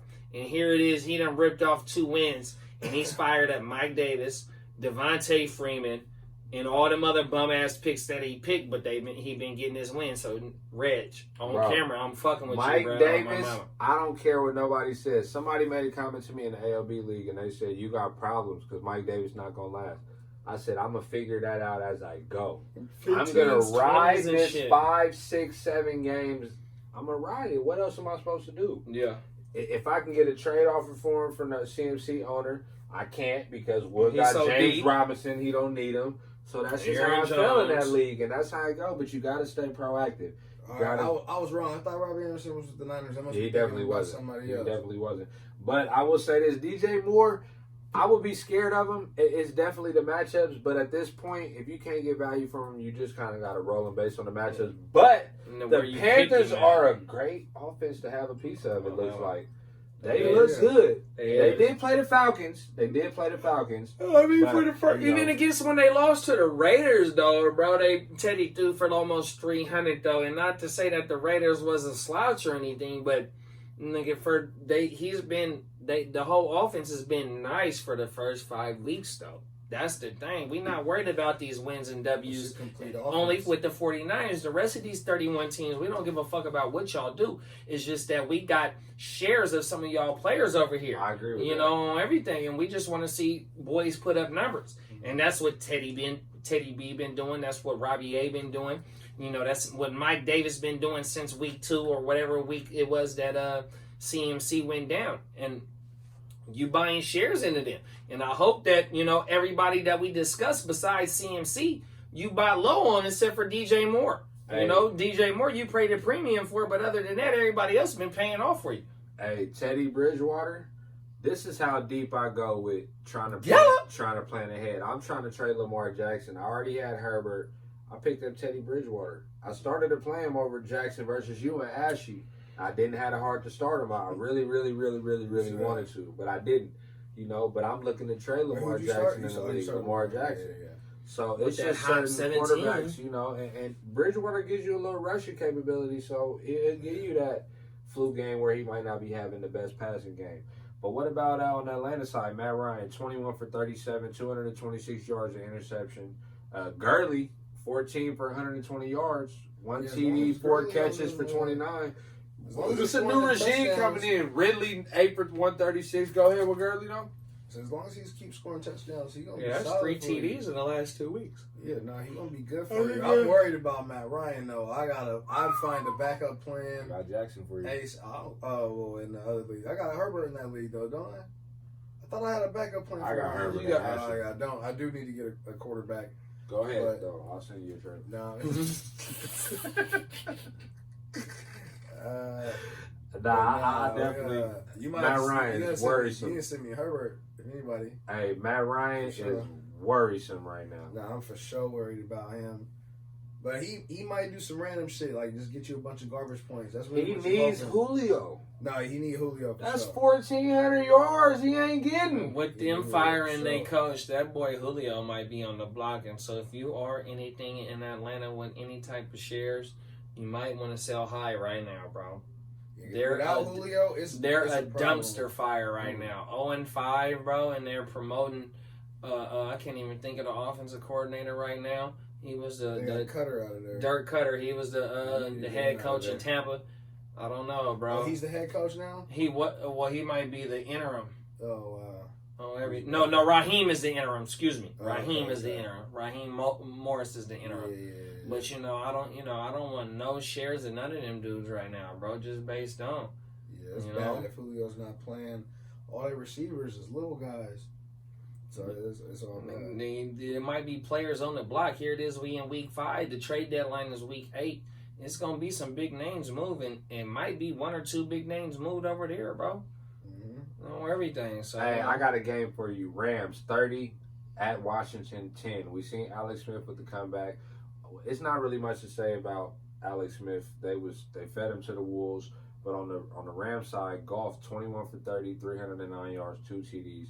The big thing to me is they used all 3 running backs, and the best running back was Akers as far as yards per carry. 9 carries for 61 yards. 6.8 yards a carry. Henderson with the 15 for 38 with 1 touchdown. He did fight for that. Malcolm with the 8 carries and 30. Robert Woods with the 4 for 71 and a TD. Cooper Kupp 5 catches for 68, 8 targets. That's a big thing. They're using all 3 running backs over there. You can't depend on any of them. Yeah, I was mad that you was able to get Akers off the waiver wire and Ashley. I needed him too. I wanted him. I was hoping to get him, but I couldn't make a trade. I didn't have enough roster space, but that was a damn good pick. Jared Goff had great numbers. He was efficient. You know what I mean? But they go into Washington with facts. They go into Washington where they benched their fucking #1 overall pick, which was 15th overall last year. You come with Kyle Allen, he rushes for a TD in that game. You thought he might have had a little bit of a juice in him. Then he gets hurt. Then you bring Alex in. 70 something surgery, how many surgeries he had just to see him out 17. there. 17, excuse me. I'm sorry. 70 surgeries, man. That boy's leg would have been wooden. Shout out to Captain Hook. But the cold thing is just to see him out there, and here goes the Washington game right here. It wasn't arm. It was just crazy to see him out there, bruh, on everything. But my biggest takeaway is that if y'all go back and watch the fucking swerve, bro, I say sell high on Gibson. Gibson is not that guy right now, bro. You were the only one to say sell high, too. My mama, out of the whole 7-8 of us, everybody was on Gibson. This is the perfect time to go get him. He had a bad game. But that's what I said about Mixon. I said, don't go trade for Mixon right now. Wait a week. And even Mixon didn't have a TD, but we gonna get him. But he didn't. But if you go look at his efficiency, he had 70 on the ground and like 40 in the receiving. No, say real quick, I like Gibson because he's one of them dudes that even though they're gonna be bad, he's still a dude that got something to prove, and he still got money to make. And he gonna catch that ball. He's still gonna be out there. Ball with check down Charlie out there. He's gonna pack it in.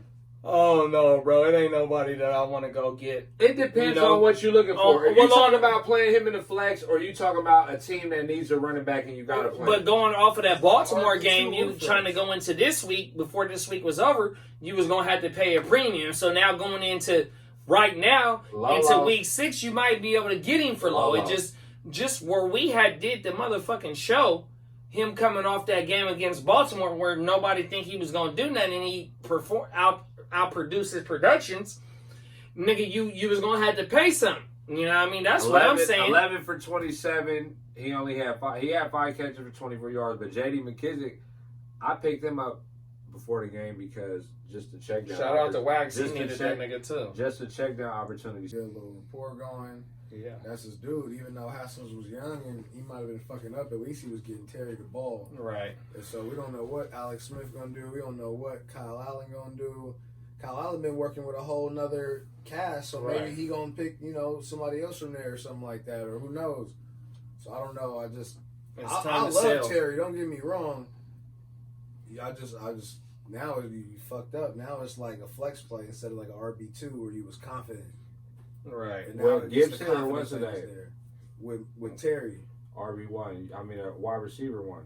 He was a wide receiver 2 for sure, low end wide receiver 1, and now with the uncertainty, I feel like he's low wide receiver 2 flex play. I'm just glad that I ain't had no shares about the football team, whether it be a soccer team or a motherfucking real pigskin team. I didn't have no shares in. Well, I got Gibson, but other than that, I'm ready to dump his motherfucking ass. Well, look, I'm going to say this, right? We're going to take a brief intermission, and we're going to come back and give y'all a few more games on the recap, and then we're going to get into the wire rankings and the Week 5 matchups. So, hard to start, man. Come back to you.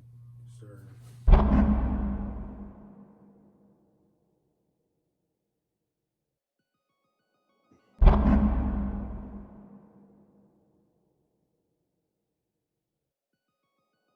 Nigga, we Heart2Start Fantasy Podcast, man. We just got back from an intermission. We're going to finish up with these 2 games, man. We faded, man. Kicking back, watching baseball, talking football, drinking, getting buzzing with Big. He couldn't even spit it out.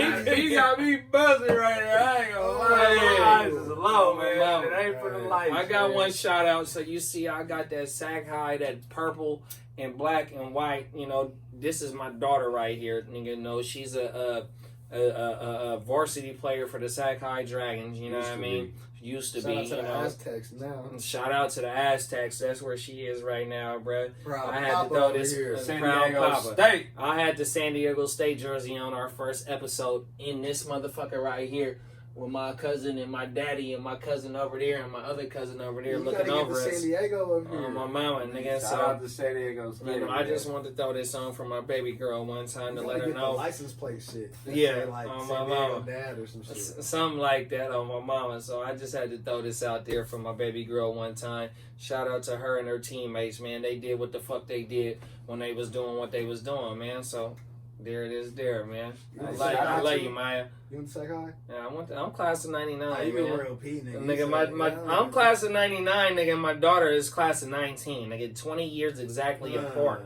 It don't get no realer than that, bro. Hey, shout out to the Aztecs, man. We got a few in the ALB graduates from the Aztecs. Shout out to Beware, nigga, G, nigga. Straight from that San Diego. They was my roommates in college. I didn't graduate from San Diego State. They made me leave San Diego. You know, not by choice, by force. When I finished at Sac State, shout out to the Hornets. You loud out I'm there? good. Shout out to This the on some Hornets. other shit, y'all. But I'm just my baby. I couldn't play no varsity sports because I was an idiot when I was growing up.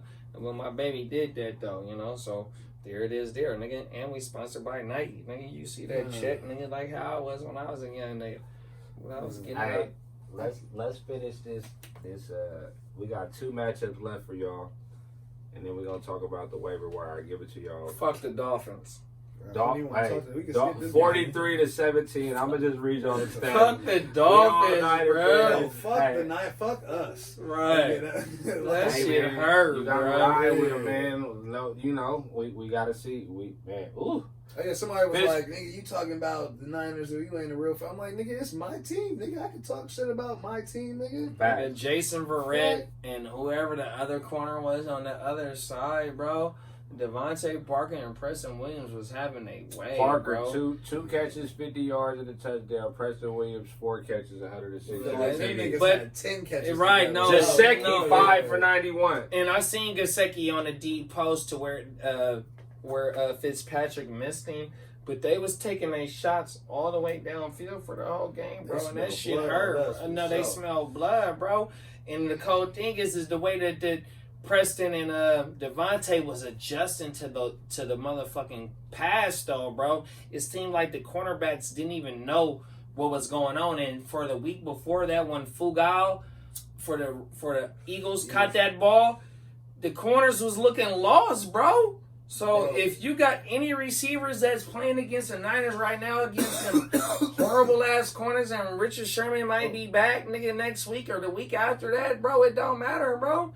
Oh, my mama, the receivers against the Raiders is eating, bro. I swear Niners. Yeah, my bad. Even Gaskin came with the 16 for 57 on the ground. Was looking nice. 1 TD, 5 catches for 34. He's a solid flex. And I was on Gaskins. I was on Gaskins saying I'm not comfortable with starting him, as a flex player. I'm going to jump out and say that right off the rip.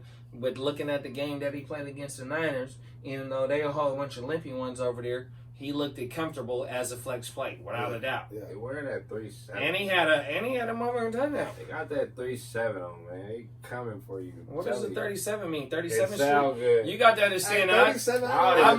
The name Guccini. 10. He hit the 10 point. Listen, the name Guccini came from 37th Street. It's only going to be a couple motherfuckers that might watch this. Them niggas might not watch this, but you got to understand, my name come from the 37th Street. So you got to be bold to wear the 37. He man, just watch me. Nobody got a number 37. How can you miss him? How can you miss him? How can you miss him? He got the 37 on 37th in Bigler.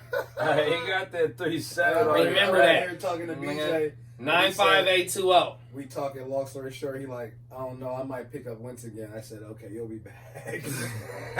Back in. Hey, how many trades you sent for Lamar tonight? It's 2. It's going to be one of these the computer and the phone. It's going to be one of these niggas. Hey, we can jump into that game because the only thing on the Niners side is Mostert 11 for 93, catches 29. And Kittle, 4 for 44.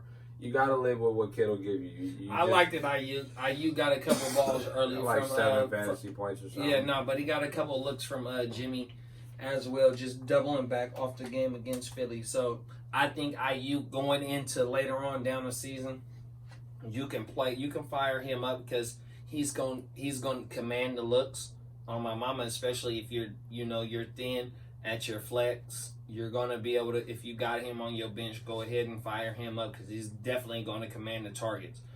And then, Raheem Mostert, shout out to Shalupa Ibupi, a.k.a.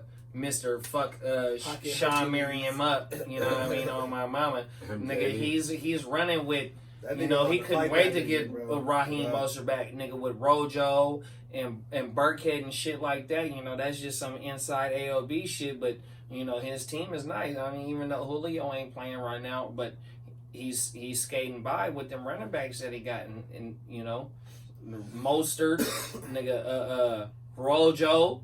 You know, you're going to be able to get by with them dudes. Rojo had a great game. I want to say he had like 6.3. And he just told you what Raheem was ripping off per carry. Raheem had 90-something yards with only like 11 carries. I mean, I like what you said. You said you're going to live with them. And that's probably because either you went wide receiver heavy. Or you got injuries at this point. So be comfortable starting him instead of going off, or Gaskin or one of them, instead of going on, making a trade for a big name and giving up where your strengths are. Yeah, you know what I mean? That's without a doubt. You got to be careful, you know. Especially because Shalubai Boopy is sitting at the top of the league.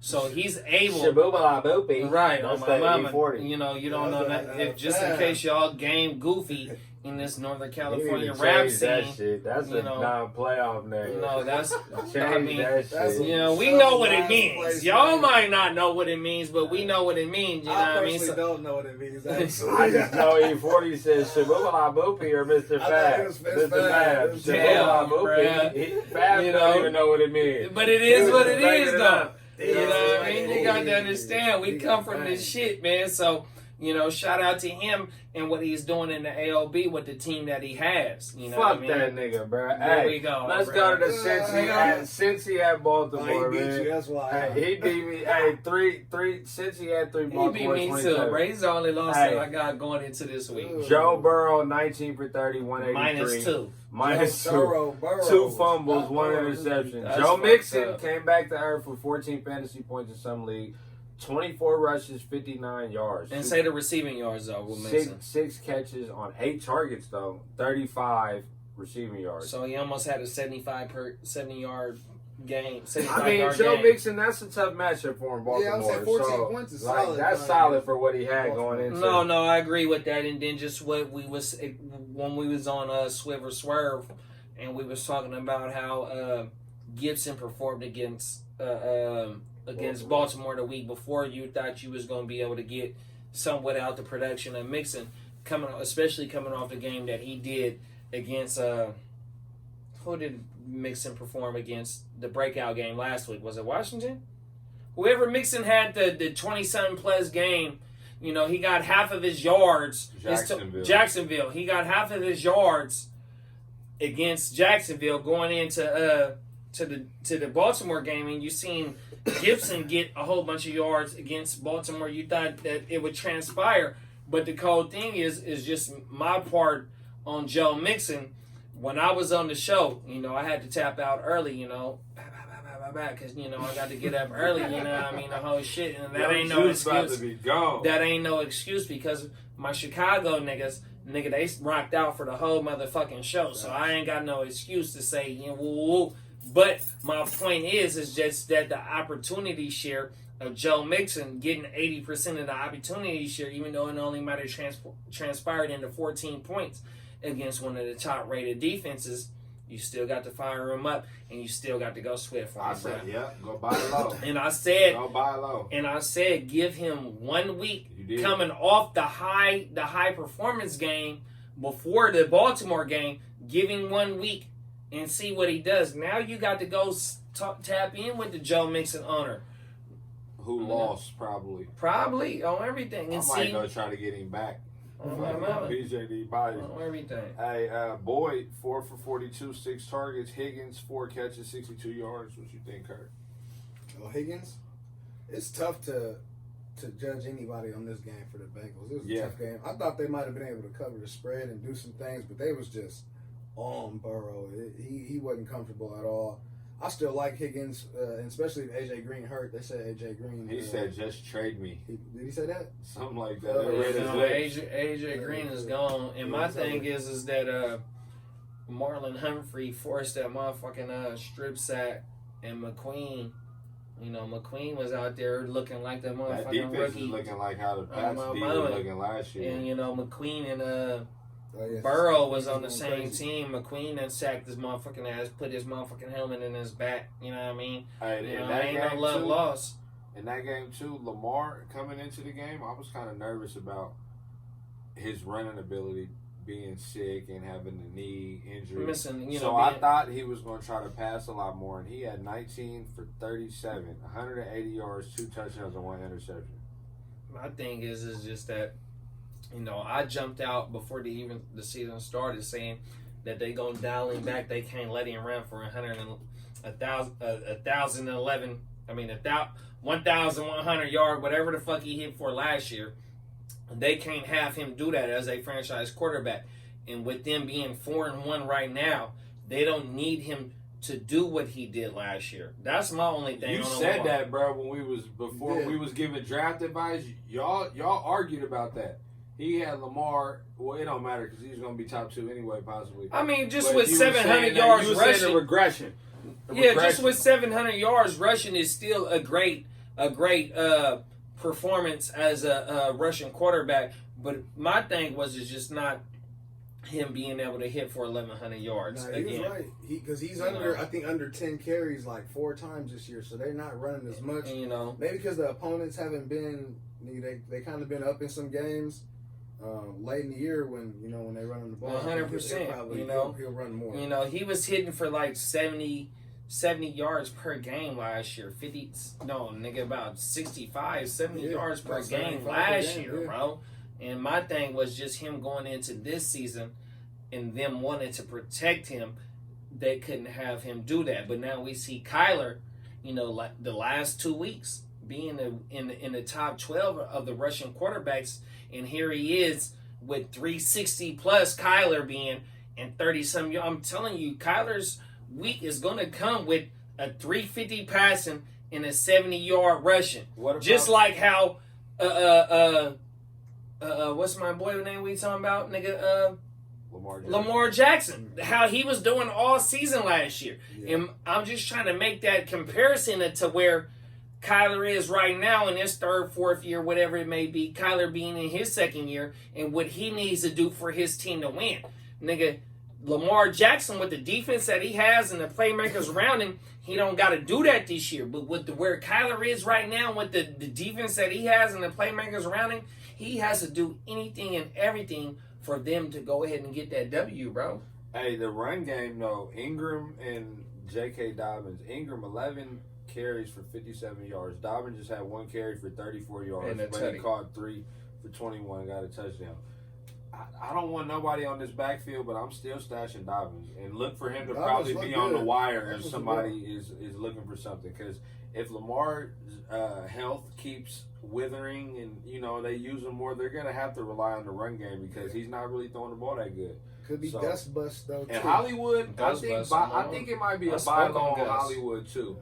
I think you can get, depending on where somebody has, if they haven't been starting Hollywood, you might could get Hollywood for the low. He's going to be their passing option as well as Andrews. No, I agree with that. In Hollywood, you was getting him in the 7th, 8th round, so you're expecting him to be your WR2, especially if you went wide receiver heavy and a quarterback and a tight end. Oh, let me go get Hollywood to be my 1st or 2nd wide receiver.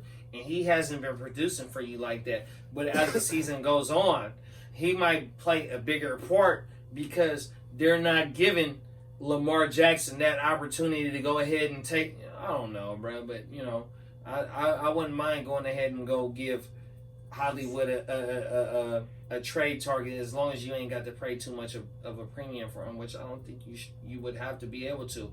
But he's definitely worth the ad right now, just based on their 4-1 in the conference. You seen fucking Kansas City go down over the weekend. I don't know who else is undefeated in the AFC, but shit.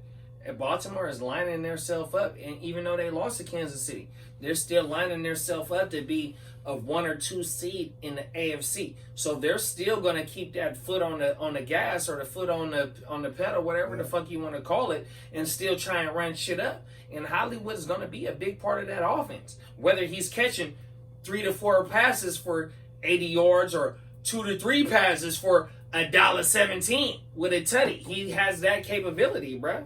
Pittsburgh right there in the division too. That's why I'm not worried about Lamar, because later on in the year when it get thick, and that you just got to do what you got to do to win. And Facts. Lamar gonna revert back. And the Browns, shit, one loss. Browns too. They play them next week. And I like the Browns. I picked the Browns this week against the Colts. So I think the Browns are a good team, better than people think. Let's jump into those wire targets. The number one wire way, this week, obviously, to me, is Madison. Yeah, Madison should be handcuffed. Yeah, if he's not handcuffed, he might be the guy you get, and you either run with him or trade him to the owner. You know what I mean? That's what I would do. That's the logical thing to me. But on the flip side of it, Claypool went crazy, and he's owning. I think he's probably not a lot of leagues. Well, who's the quarterback? You said Andy Dalton. No, I thought I'd probably pick. Depends on need.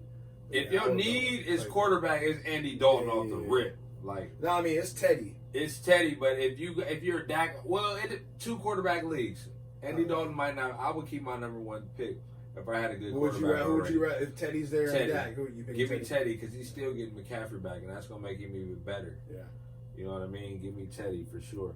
But I'm assuming Teddy's not there just because of his sweet matchup this week, and people scared of Tannehill and you know what I mean, other quarterbacks that might have had bad matchups. But even the Josh Allen, people are scared that maybe he not play, even though they're gonna count the game. Yeah. You take that risk. But another one, like you said, Dalton, Claypool, Madison for sure. But what about Fulgham on the Eagles? Are you buying that shit? Probably not, because Alshon practiced this week. He just didn't Rieger's play. Coming back in 2 weeks. Rieger, Deshaun probably gonna come back. So Still they're all Ward. gonna come back. Goddard coming back in a couple. Still weeks. got Ward. So that was just. If you're desperate, maybe he'll be good daily play. He's not gonna last. He's a speculative, but I still would add him, especially if you don't have to bust a wire move on him. If you get up at 12 at midnight on Wednesday morning, go add him, because just the revolving doors of all those guys. Oh, Jared Cook. Oh, they said he couldn't. Just playing against Cook. So I got Cook. Just those revolving doors you could talk about. You got Deshaun Jackson. He's, for the last 10 years, he hasn't been on the motherfucking field.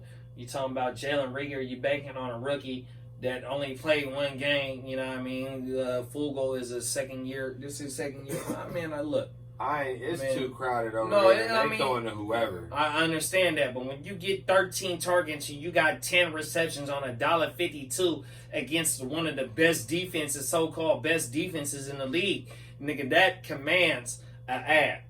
And all these, let me take it from me, because I've been dumpster diving for a receiver. None of these receivers. Me too. After that 1 week, Gage, Renfro. Me too. MVS. All them dudes was one hitter quitters. Like, they had a 1 week, you pick them up off the wire, and then they done for you. Oh my God! That's the only guy that held on was like Shaynault. He stuck. Well, he's been a little consistent. consistent. Talk about him right now. Hold on. Let me jump out on something right quick. Go ahead. I sat Miles Sanders in our live draft league because I was scared of the Pittsburgh defense, bro. Oh, my mama. I seen what they did to Saquon. I got Saquon in our Heart2Start 14 draft team league. And I seen what they did to Saquon, but I got to remember that in week 3, I think it was, Melvin Gordon chewed their motherfucking ass up, Pittsburgh.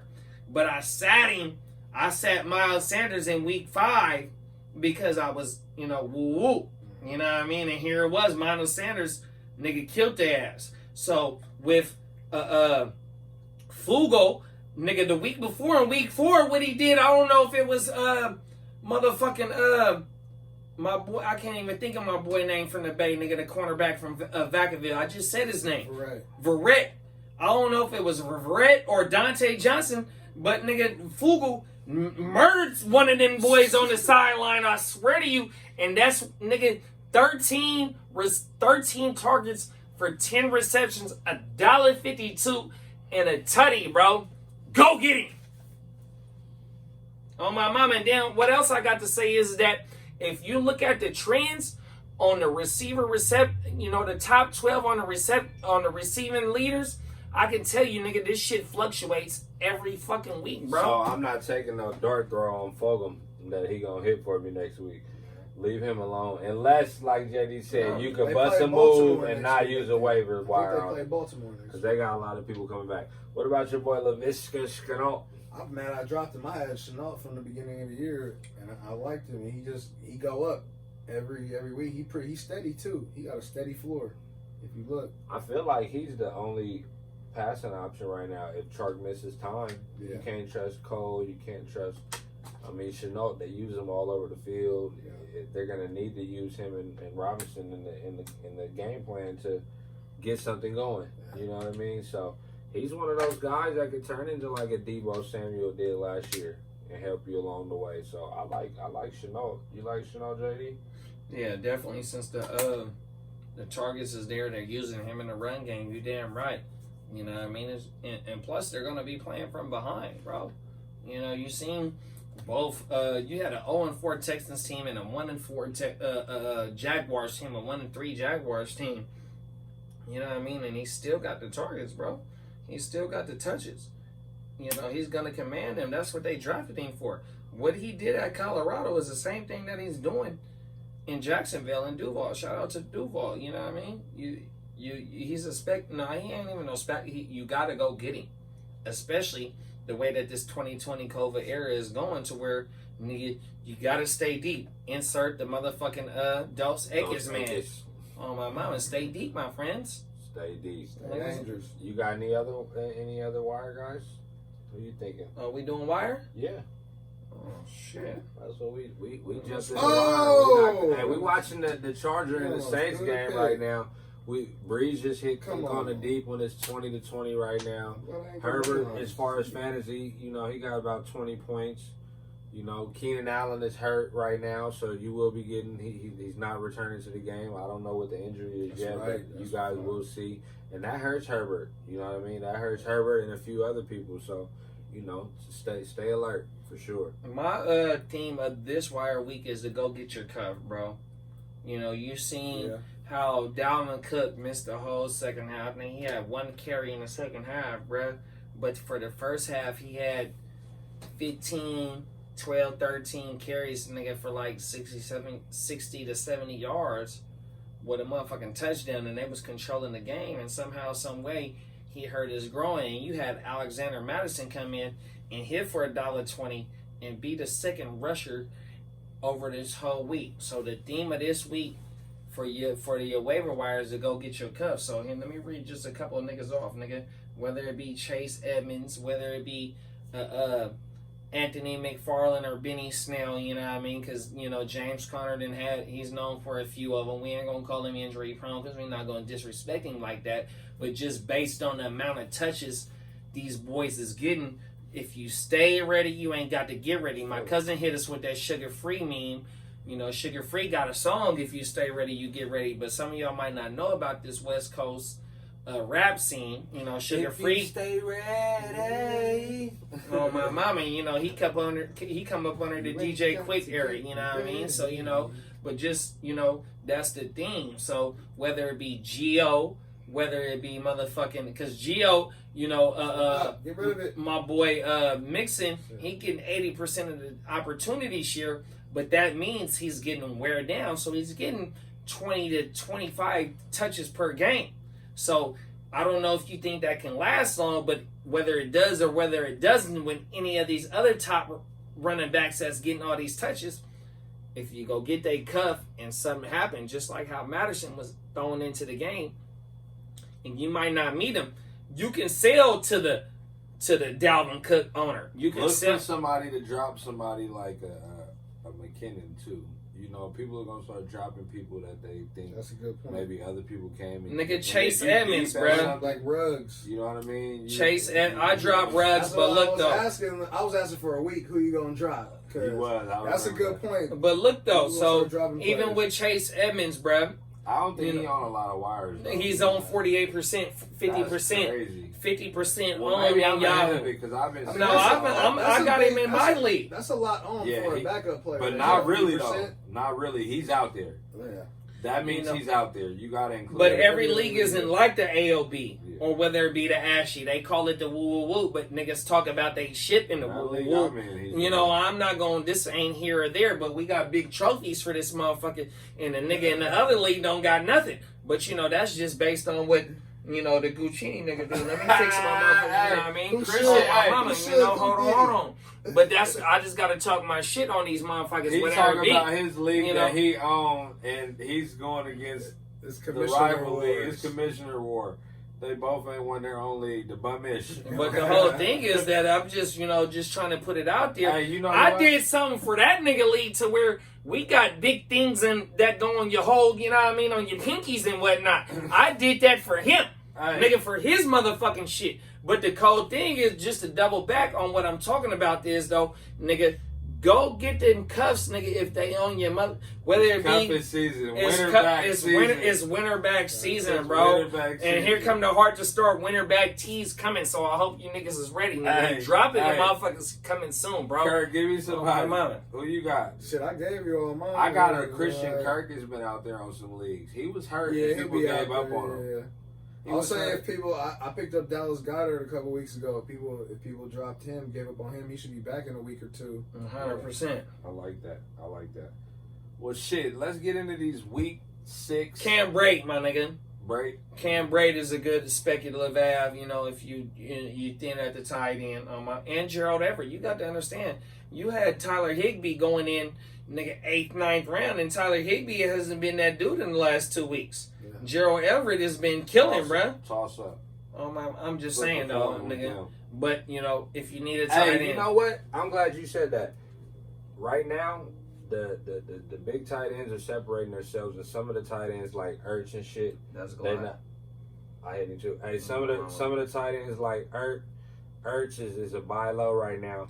If you're not satisfied with your tight end, now is the time to maybe target somebody that has a few, or I got Hunter Henry in a lot of leagues, so maybe I could package him up with somebody and go get a Kittle or somebody that might give me an advantage when I'm playing somebody on any given week, because it's that season where, you know, the cream of the crop is separating itself, or at least trying to, and you gotta stay ready. But let's get into the week 6 matchups though. First one is actually the Monday night game, but we can talk about it now. The Chiefs at the Bills. You know, barring injury, with a major injury tomorrow, I hope nobody gets hurt. But that's going to be a good one. Shootout. That's the situation where the Bills could make some noise in the AFC. You get the Chiefs coming off a game with the Raiders. You go watch that tape. You take care of business tomorrow, even if you don't. You give it to them and show them that you somebody to play with. And that means Allen airing it out like Carr. Yeah, it's a good news, bad news thing. Like, oh, the Chiefs just got, they're beatable. Yeah. But then, like, oh, they just got beat. Like, they're going to blow somebody out. They're finna come and put a 50 on us right now. Like, so I think it's going to be a good-ass game. Probably going to be the game of the week. It's nobody I'm running away from in that game. Pretty much, you start everybody. You start everybody. I'll kind of start. It seemed like when Sammy's out, it's Robinson that gets the bigger game than at least Martin. One game. Yeah. So he's somebody to look out for if you're desperate. There's a lot of receivers on bye too. I think CEH is ready to blow up one game. He was supposed to blow up this game. This is a CEH game. He's been disappointing so far right now. I see the Bills being one of the teams that are not going to be scared to put up points on the Chiefs. At least try. Yeah. Diggs ain't turning down no fades. You know what I mean? They coming off they got a game right now, but they get to wait all the way till Monday. Man, look. This ain't gonna be an upset, but fantasy wise, Josh Allen, that's gonna be a big game, barring he stay healthy this next game. And this is a statement game, though. You got to understand, nigga, with the Chiefs just losing, I think they're the only team in the AFC that's undefeated. I might be wrong on this, but I think the Bills is the only team that's undefeated, bro. Nah, that's a few undefeated teams. Who other team? Unless somebody lost this week. Nigga, the Ravens are 4-1. Who else in the AFC is undefeated? Titans. Oh, well, the Titans, but they done had 2 weeks off, though. They play the Bills. So that's the understanding. Somebody ain't about to be undefeated. Without a doubt. They missed the last AFC. Yeah. In the AFC. Speaking of the AFC, what about the Ravens at Eagles? I'm staying away from everybody Eagles. I know they playing from behind. Once their receivers get healthy, I think you can start taking wins later in the year when you got more people, because you look at him as playing down all the time. You know what I mean? Yeah. I think it's somebody like Jameis last year. You know what I mean? They got Miles Sanders. They're going to run a little bit more. But he has the weapons, and they're probably going to be down. It looks like that's what's happening. I definitely like Ertz as a bounce back versus the Ravens, but not really. But I'm bringing Ertz up because I want to buy low on him right now. his price is at an all-time low. He just had one. You know what I mean? You'll probably really be able to give up something. And even if you're not playing him right away, you got like a Jonnu on the bench or a Henry that now Keenan Allen's out. You might be comfortable stashing him on your bench, not like the other guy is, because chances are he drafted Ertz and that pick is busting right now. You know what I mean? So it's crazy. You know what I mean? I'm not scared of nobody in the Ravens. What you think? Is this Lamar game or what? It should be a Lamar game. They got a good defensive line though, so gonna have to see. But I think this would be a good game for the Ravens. I mean, the Ravens are just rolling on both sides of the ball. I like Dobbins, maybe not this game, but eventually I'm gonna like Dobbins. Like if I'm watching the game, like I've been watching the games, like Dobbins look explosive. They just loyal to Ingram and they give him carries. He productive. That's what it seems like as well. I think Dobbins is definitely a buy. Look for him to be on the wire, like we said. I think somebody's gonna end up dropping him. Yeah, unless they're watching the game. If they're watching the games, you keeping him because he looked like okay, he gonna break soon. Just give the fucking ball to everybody. Just give him the ball. I know, man. But this is definitely a buy low on Lamar because every league I'm in, including myself having him, people are trying to ship him. You know what I mean? And get what they can. So this is one of those, bro. I'm gonna be honest. I don't think you can buy low. I don't think you'll be able to receive Lamar for the low. That's because the boy that has shares of Lamar took him in the first. Hey, you're not gonna say no names. You're not gonna say no names. You know, I'm not gonna say no names. I don't do that. Your bubbles. That's just basic. No, there you go. He got Lamar. Here you go. Lamar Bubbles is gonna tell everything. So y'all niggas got to understand, nigga. I ain't Bubbles because I didn't. You heard the nigga on camera say, "Oh, he's done sent me alley-oops and woo this and woo that." But yeah, you know, I'm just saying though, nigga. If you're not gonna sell Lamar low, bro, you're not. You can't. Right, you where you drafting you're not that gonna you sell can't. anyone low. I in the almost first 2 took rounds. Eckler and James Robinson and a body for Lamar, and I was gonna stream Herbert and Bridgewater for. And who was the person that you was sending that to? Wood. That's 0-5. That's why he said almost. 0-5. Wood was scared. No, I didn't want to take that trade. I wasn't doing that. Well, actually, he wasn't giving. He only sent me He only saying. sent me Robinson, and I said send Can this you other hear me player, now? and he didn't want to do it. I told him send me Eckler So for the top. So you didn't send He him didn't want to for do low. it. Please No, insert the that Trill is the low. TV meme right James now. Where Robinson nigga was like, didn't "Can go you hear me now?" through. Bro, he sent James Robinson by himself, and I said no, I want this, and he said no. All right, boom. See you when you're 0-5. And what happened? That's ashy though. You know what I mean? But that's ashy though. But we got. I'm just saying. We got a 30-inch trophy over here though. I'm with the ashy movement. You No, heard me you're talking not. about my wall. My But that's place the on JV language. I could've They gone talk like the about last that time. bullshit. They talk about that bullshit being that the AD, the AAU, the motherfucking Cavaliers. I needed them points. Herbert. Let's go. This nigga Herbert going stupid right now. This I nigga's just, the over I right just there. won in the Let's go. Heart2Start League for Bowman sure. beat me in the Shout out in to the Dreams. I'm motherfucking, sorry. I'm trying to make my way to the top, man. Heart2Start. I started Herbert over Brady in hella leagues, Oh, bro. Bowman, you're not finna win. I'm sorry, Hey. Bowman. Every league. You're not finna win in the dynasty. Let's But let me make my point, though. I'm sorry, y'all. About the 30-inch trophy compared to you only get your dough in the other league. And he fucks off the dough. He's motherfucking Enron. Whatever Hey, Enron was. who you got Herbert playing in? What league? None? What was the Ponzi Playing? scheme? No. You got it. What's that nigga's name that was the Ponzi scheme? Bro, I don't even know what you're I talking got about. no right the, now. the commissioner of the ALB. He's a Ponzi scheme. He's done the Enron Let's get back scheme. on track. No, fuck all that, nigga. I'm just saying, you nigga. 30-inch trophy compared to nothing when you get your winnings.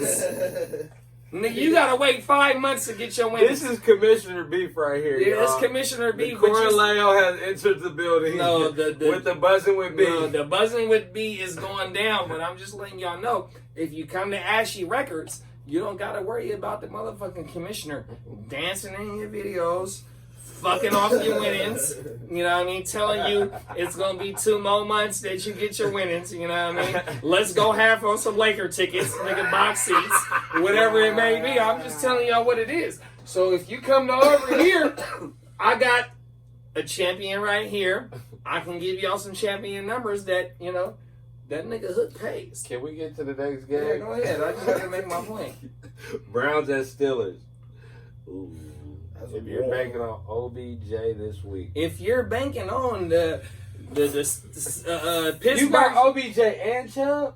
Hunt? If you're banking on the Steelers defense. You had Chubb and OBJ last year.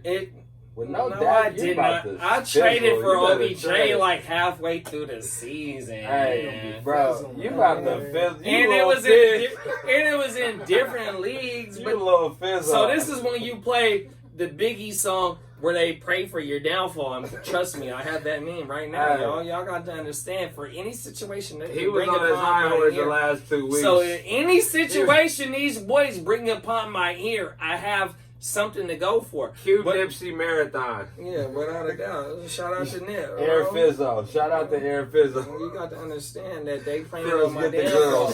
Because the cold thing is, if I win this week, let's talk. Listen, hold on. No, I'm just saying. If I win this week in the ALB in the number one team, verse who? I don't know who I'm playing. I forgot, bro. We don't say no names. But the number one team in the ALB is definitely losing this week. So if I win, what that mean? And first? Somebody that got a tie in week 2, he might go to first. I'm just saying though, bro. Without Dak only had 10 points. You're done after this. You're preying on my downfall. Let me go get this. Let me go send a trade after when you ready. Let's get on the next game. You two might flag this, so I can't play it for y'all. Steelers, how you feeling? OBJ, I'm scared. I'm scared. Like, this is a game where they just got their ass whooped week 1. Who has to play? Anybody that owns him, that has a share of him, I should say. Oh, I'm not forced to play. I'm nervous about OBJ, but at the same time, Hunt is a surefire. Steelers or not. Fire him up. I think it's going to be that old-fashioned AFC North game, though. Like, it might be low scoring, even though these offenses they going right now. But I don't know. I'm thinking Big Ben game. They go crazy. That D-line is nice over there. Y'all watch out for that nigga, Larry bro. over there on that D-line. Kamzy gonna get y'all, bro. I'm thinking Big Ben game. He had the touchdowns, but they were on the short yards going the long. Shout out to Charlemagne. I'm thinking, depending on the points, if it's a high 40s game, I'm thinking I might go under on that game. It might be a sneaky under game. Yeah, James Conner. All these players you're firing up, but shit, bro, it's time to sell. If you can sell OBJ, sell him. You know what I mean? That's what I'm looking to do. On the Steelers side of it, I don't think Claypool's a start every week, but if I say this a Big Ben game, I think Juju bounce back. When you got a superstar, that's what happens when you lose. Hey, when you got a star in Juju, you're gonna have to have those situations. When you that nigga got all the memes. That's what happens when you lose, bruh. Nigga, when you lose in the ALB, it puts 50 years on your life, bro. I swear to you, bro. Oh, my mama, he's 62 in ALB years. But I ain't gonna do y'all like that right now because, I love my cousin to death right now, He just showed me a meme. I might gotta insert in there, bro. I ain't gonna lie. But you caught me off guard. But look at this nigga, though, hey, bro. Look, can we get back to it? Hey, you didn't even put no filter, no fucking nothing to that shit. That's the quarantine. That's the quarantine. No special effects. I'm telling you, look, I only come for niggas that come for my hair, bro. Other than that, I just keep it under. Can we get to the next game here, Fizzo? My bad, I'm sorry. You're about to, in 3 weeks, you'll have two more losses than you do right now, for sure. But I got 4 wins, though, so 2 more losses is only going to put me at 5-3. Okay, all right. But you playing on my downfall, so let me find that meme. I'm just trying to get back to the podcast, bro. The white eyes from the 60s. Oh, shit. JD over here showing all the ammo he got in his phone. On his head. You about to beat that nigga tomorrow, I bro. got that 50-round clip right now, He bro. gonna be in the dumps. And that shit finna jam on you. You got a high point pistol right now. You got all your ammo out. You done loaded the high point. That shit. Look at this one, bro. Look at this. You done loaded the high point and it jammed, JD. You better win this week. And we sorry to get sidetracked, y'all. This is ALB shenanigans. I'm gonna leave this on the video, but I'm gonna cut it out of the audio. Let's get back to it, man. Look, let's get back to it though. Lions at Jags. He said he was the Ron Harper, bruh. No, you gotta have the Charles Barkley. Hey, Lions at Jags. Lions at Jags. Stafford had a week off. Galladay got a week off from being healthy. Stafford hasn't thrown for over 300, but he's threw some touchdowns. Hockenson a little more healthy than he was. They're going to eat them up. If I'm streaming in DK or something, I'm probably going to run with Stafford and Galladay this week. They play who? They played at Jacksonville. Oh, yeah. And you obviously, you're firing Robinson up no matter what. That's in Detroit? You're firing Minshew. No, it's in Jacksonville. Oh, you're firing up Minshew. You damn right you firing up Minshew, nigga, when you lost Dak. You feeling good? You feeling good for a week? Minshew about to give you 13, bro. Dak only gave me 12. Oh, no chart. No chart. Yeah, you might lose. Hey, that might be a game. I'll take that back. That might be a game where Detroit gets up and they just Kamara. Where Detroit gets up and they're just trying to win, bro. That might be one of them games. They need to get out of there. I just hope it's the Swift week. I hope they got off a bye and then trade him, bro. I've been trying to get him from you just to have. I got the luxury after I win this week to get Swift. He might go with Lamar. You know what I mean? Oh yeah, that's a good one. You got $1 million of them. Hey, what about? You got $1 million of them. That's old, bro. What about? How you feel about Washington at the Giants? Can we get back on track? I'm just saying, bro. What about I Washington at the Giants, bro? He going through the whole camera roll. He's deep in the camera roll right now. Shirt off shawty.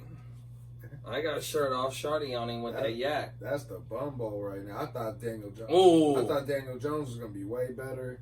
I know Barkley missing that O-line bad, but I don't really trust nobody but Slayton.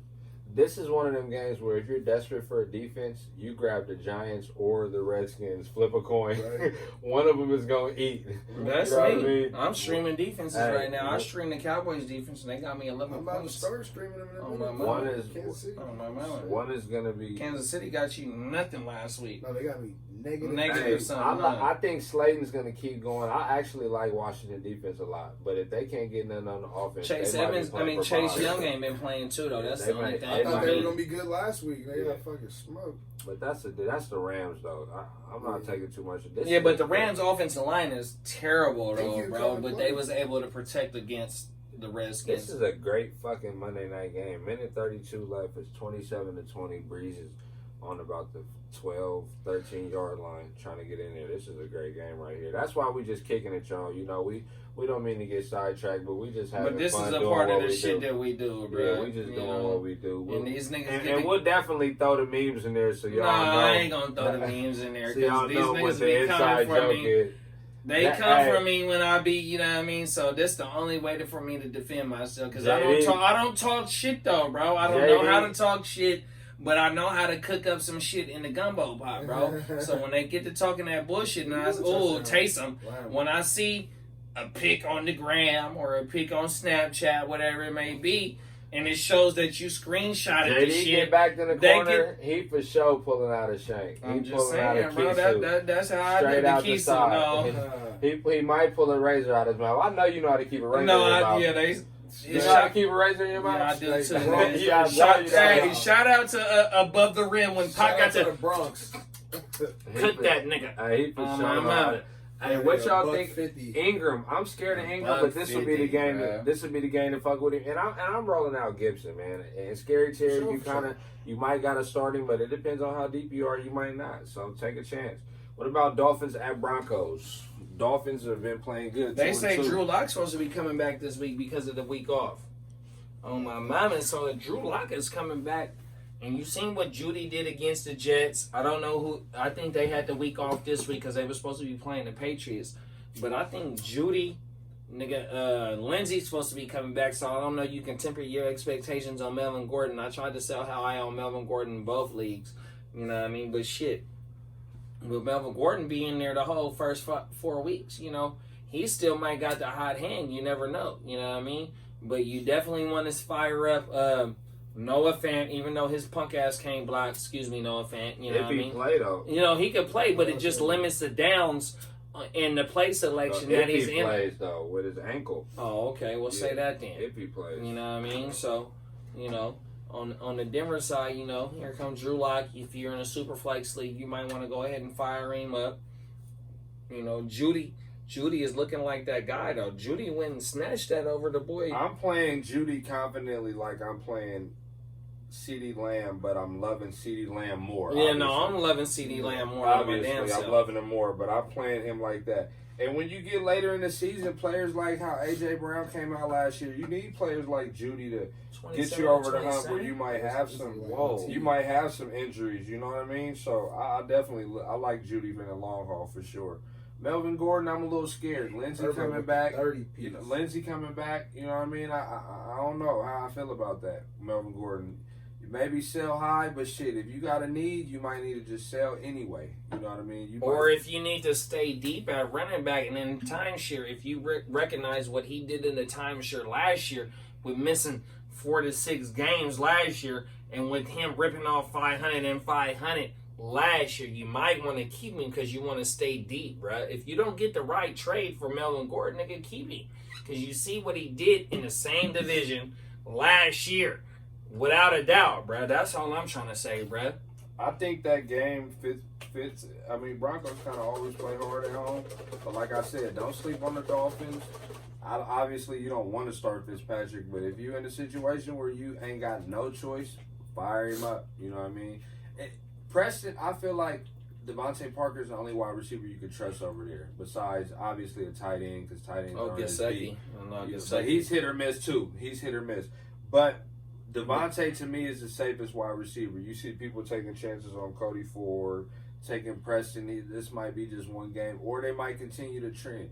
You know, but definitely look out for them. And if you got a spot or IR, you just got a roster spot, don't sleep on the boy Preston for sure. No, he has been out there. I agree with that. He has been out there. What about Rams at 49ers? Man, that is not the game we need to be playing next. Right? They're coming in hot. With CJ Beathard.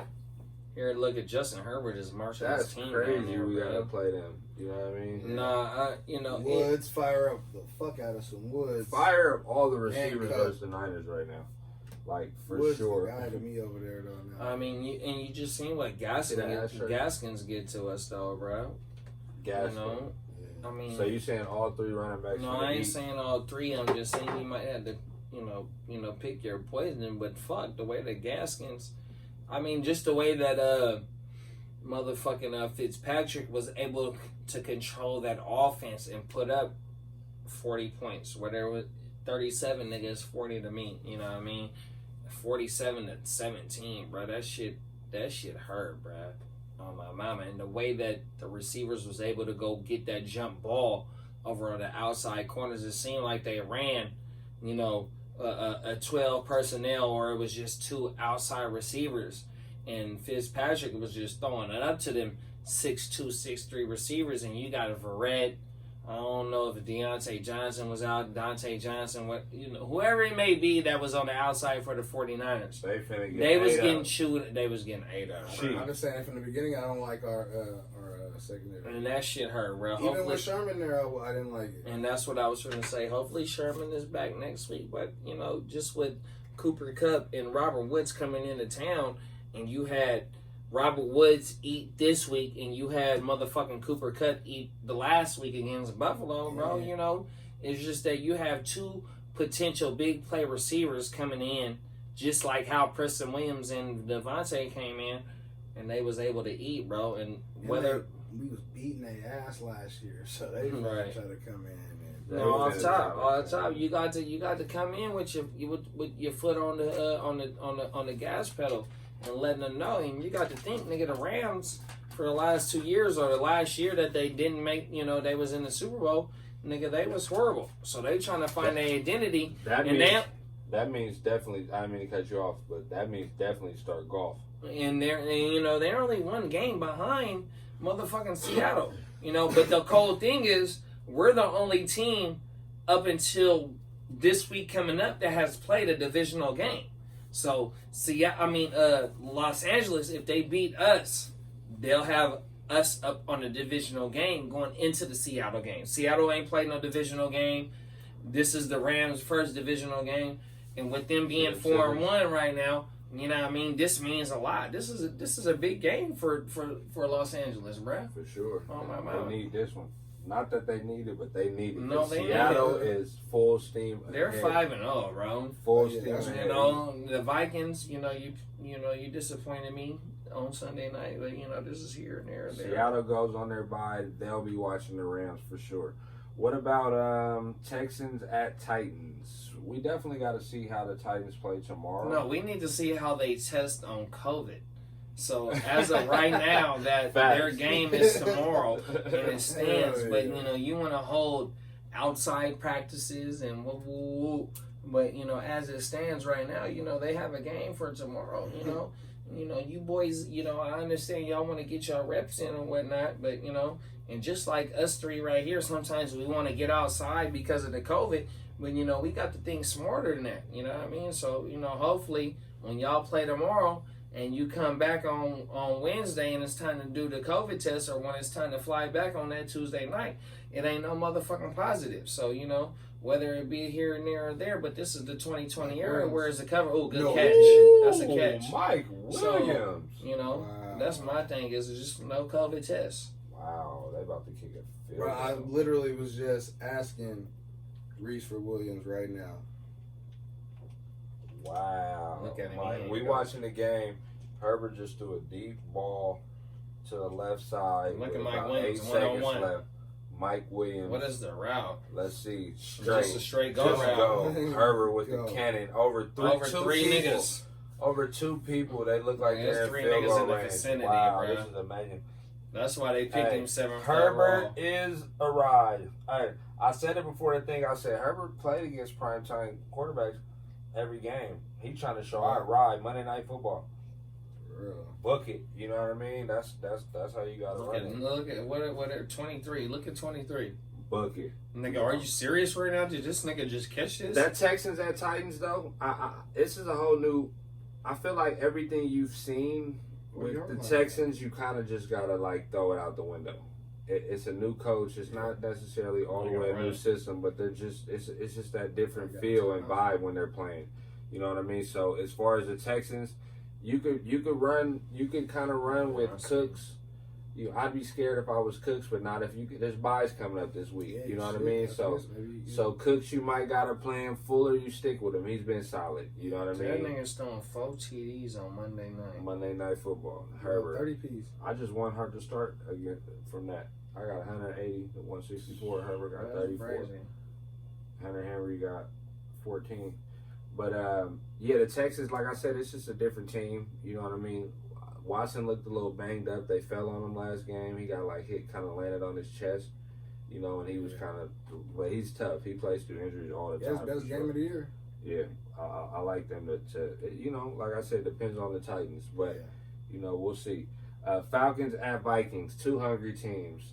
This one of them coaching change teams that the Falcons might play out a little better. You know what I mean? Come out and play a little better. Still not an offensive mind that's in charge though. It's still a defensive guy. Raheem Morris, an offensive guy. I think they go 0-6. They go 0-something and get Lawrence with Ridley and those dudes. You know what I mean? Or they get the best lineman. Man, Ridley. I mean, even with Matt Ryan's ugly game, you seen him do. But we talked about it. They need Julio, bro. He needs Julio. Vikings just look better on offense right now. They're playing a better offense, and they got some defensive pieces that they were getting the rust. They're playing, He missed one earlier too. Oh, no good. Yeah. We're going to overtime. Ooh, it's a game. He missed that extra point tonight too. They wouldn't even be in that position. Nice. Wow. Bagley, damn. Falcon. We talk about Falcons at Vikings. Like I said, really is safe. I'm scared if I drafted Hurst to be my tight end for the whole year. I'm scared right now. I'm trying to go get a tight end for sure. Vikings. I mean, you fire Madison, and depending on the severity of Dalvin Cook's injury, you might even look to get Boone. You know what I mean? Just in case something happens in Madison, but don't spend a high draft capital on him. High waiver priority on him.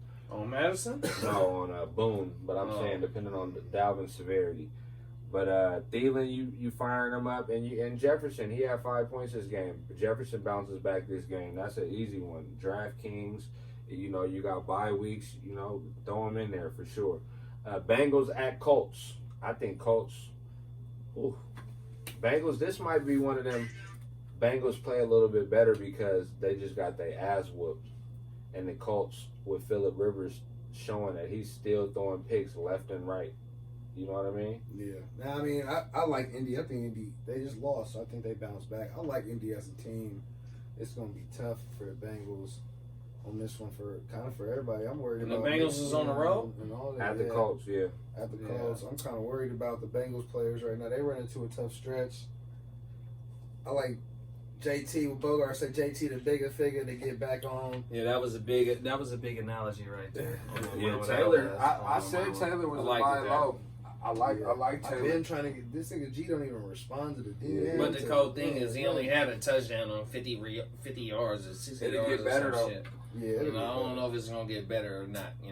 I definitely don't know, especially with them going into Cleveland, and you would think that they was a better team than Cleveland, and they couldn't do nothing against Cleveland though, bro. It was down too though. Rivers was throwing. I'm just telling you, just for them to be at the top of the AFC and going into Cleveland, and you think Cleveland not being where they at, and you think Indianapolis being a superior team than Cleveland, you would think that Indianapolis would be able to do more, and they couldn't, bro. So I don't know if Indianapolis. I'm benching Boyd this week. I benched him this last week, and I'm benching him again this week versus the Colts. How many trades you send them out for this week? I mean, for anybody any trade I sent, I really only sent you trades for him because I know you need it, bro. I think I'm desperate.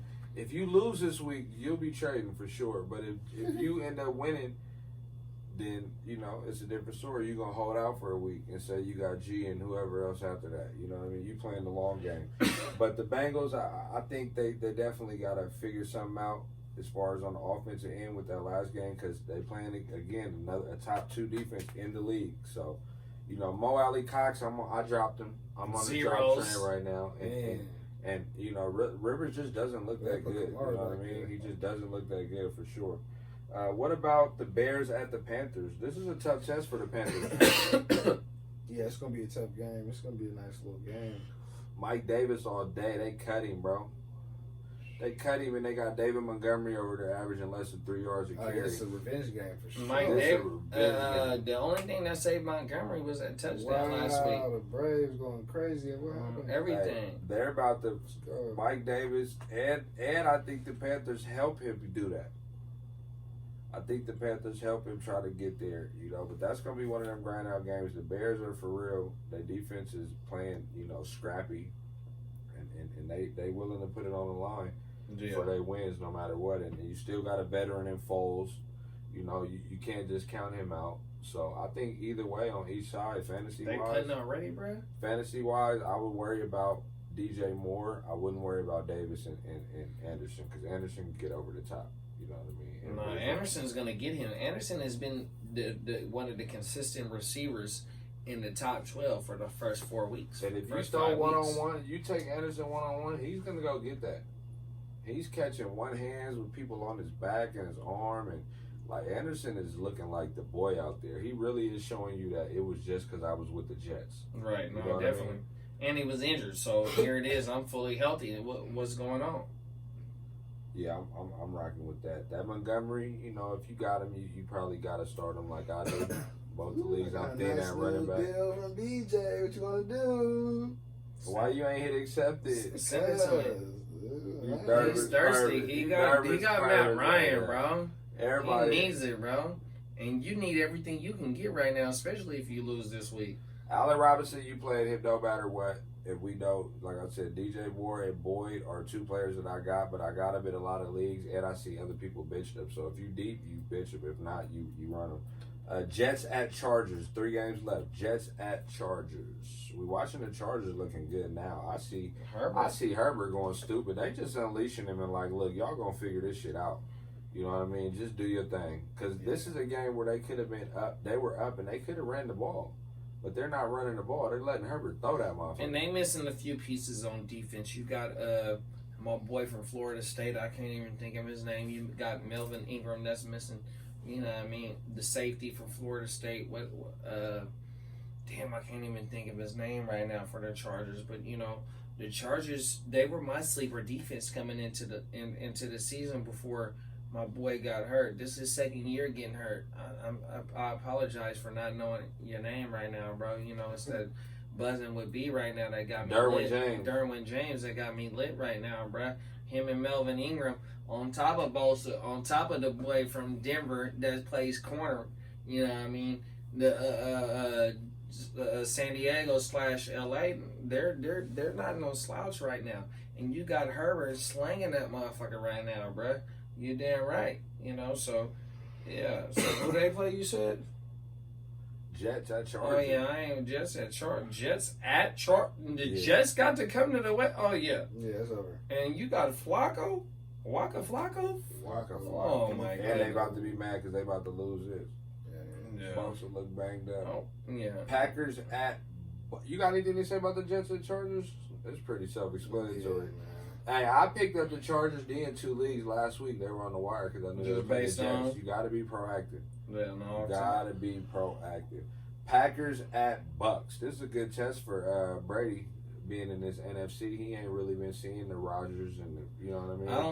I don't think the Packers can go down there and go play with the Bucks just based on this being the middle of October and them being where they from, practicing in that, you know, in that type of weather, going down into that humidity, bro. I think this is where Brady gets back on track from going into Chicago and throwing only the 247 for 1 TD. And like I said, he thought it was 7 down on 4th down. You got to understand it ain't no 7 downs, bro. I might have said 5th in the first segment, but I'm gonna just keep throwing it up there because that's my dog, and I got to be hard on him just as well as I am praising the dude, you know. So he thought it was Aaron 7 Rodgers down. on his revenge tour, bro. He finna air them. Yeah. He finna try to. Well, he better hope Devontae Adams come back too, though. If not, they gonna use both them running backs. Yeah, that's why I went and got Aaron Jones in the Ashy. Look, they trying to take the field goal. They don't believe in Herbert. They don't believe in Herbert. They take the field goal running that. I'm just saying, though, you know, hopefully, you know, he can come to the West Coast and, you know, do what the fuck he need to do. But other than that, you know. Talking about Aaron Rodgers going to the Frisco is what you're saying one day. That's what you said? Come to the West Coast? Hey, what about Mike Evans? I mean, I think if you say Brady's going to have a big game, I definitely like to say that Mike Evans will have a big game. And they play the Chargers, though, right? Packers at Bucks. Oh, Packers at Bucks. My bad. Yeah. Go ahead. Hey, my bad. Buzzing with B, man. My bad. Cards at Cowboys, man. Kyler Murray, this is 40-point game right here. Cards at Cowboys. Zeke, this is 30-point game. What is the spread on that, bitch? Everybody's I don't know. It's Drake's games. Let me get Edmonds. This is everybody. Nah, I'm winner back, baby. I'm waiting. Let me get Edmonds. You know what I mean? You're trying to offer all the trades without Edmonds. I just realized you had. I thought you had. We were talking about Ashley the whole time. Any trade we do gotta have Edmonds. Well, we ain't trading because you don't want to give up DK. Sure. You talking about all these trades you got on the table and ain't taking them. Cards at Cowboys, we say start everybody. I'm not fucking with Schultz though. With Andy Dalton, you know he did. They didn't have Eifert, you know what I mean. But I see them switching the whole defense. I mean the whole offensive game plan to Zeke and play action. But he fucked with like his tight ends though with the Eiferts and shit like that. So he did. You might. But Schultz with 1 point this week. If I gotta play Schultz, I'm going to look for another tight end. Downfield. Dalton not going downfield. I'm still looking for another tight end. Dalton is going down. Did you see what he was doing? I just don't expect. Oh, that was him on the throw. No, I don't expect. He was 9 for 11. Dalton let it fly. His name ain't the Red Rifle for nothing, man. Man, I don't believe that's the Red Rifle. So y'all starting Dalton? Yeah, and it depends on over Minshew. I am. Yeah. Yeah, with the Cowboys weapon, I'm starting him over Minshew this week. Minshew gonna buzz for sure. Hey, well, look, man, that was them week 5. Get Jackson. Hey, we gonna keep with these trade negotiations for Josh Kelly. That was the week 5 preview. y'all look out for the second half of the Odom, nigga. Hey, y'all look at the second half of the Heart2Start Swerve featuring the Bears and the Bros. Coming up, bro. Bears, Brews, and Bros. Shout out to Jay, the fantasy football plug. We gonna have his ass on there. We gonna have Justin probably from Clock Management. Without a doubt, bro. You know, Robbie from the Run Boys. We gonna try to get everybody on the real panel. Lose how the Chargers lose. You know, oh, they didn't lose. That's right. They lose. Yeah, they keep the field goal. But yeah, man, y'all look out, man. We gonna keep bringing y'all content. Keep giving it to y'all raw, man. We in the studio chilling, watching the rest of this Chargers Saints game. The hostess with the mostest is this nigga, bro. Hey, I will say this, Lucky y'all. Pay attention all week to your flex spots, your spots where players might get put out. You gotta be ready for COVID and any type of thing, man. For real, man. Heart2Start podcast. I was going.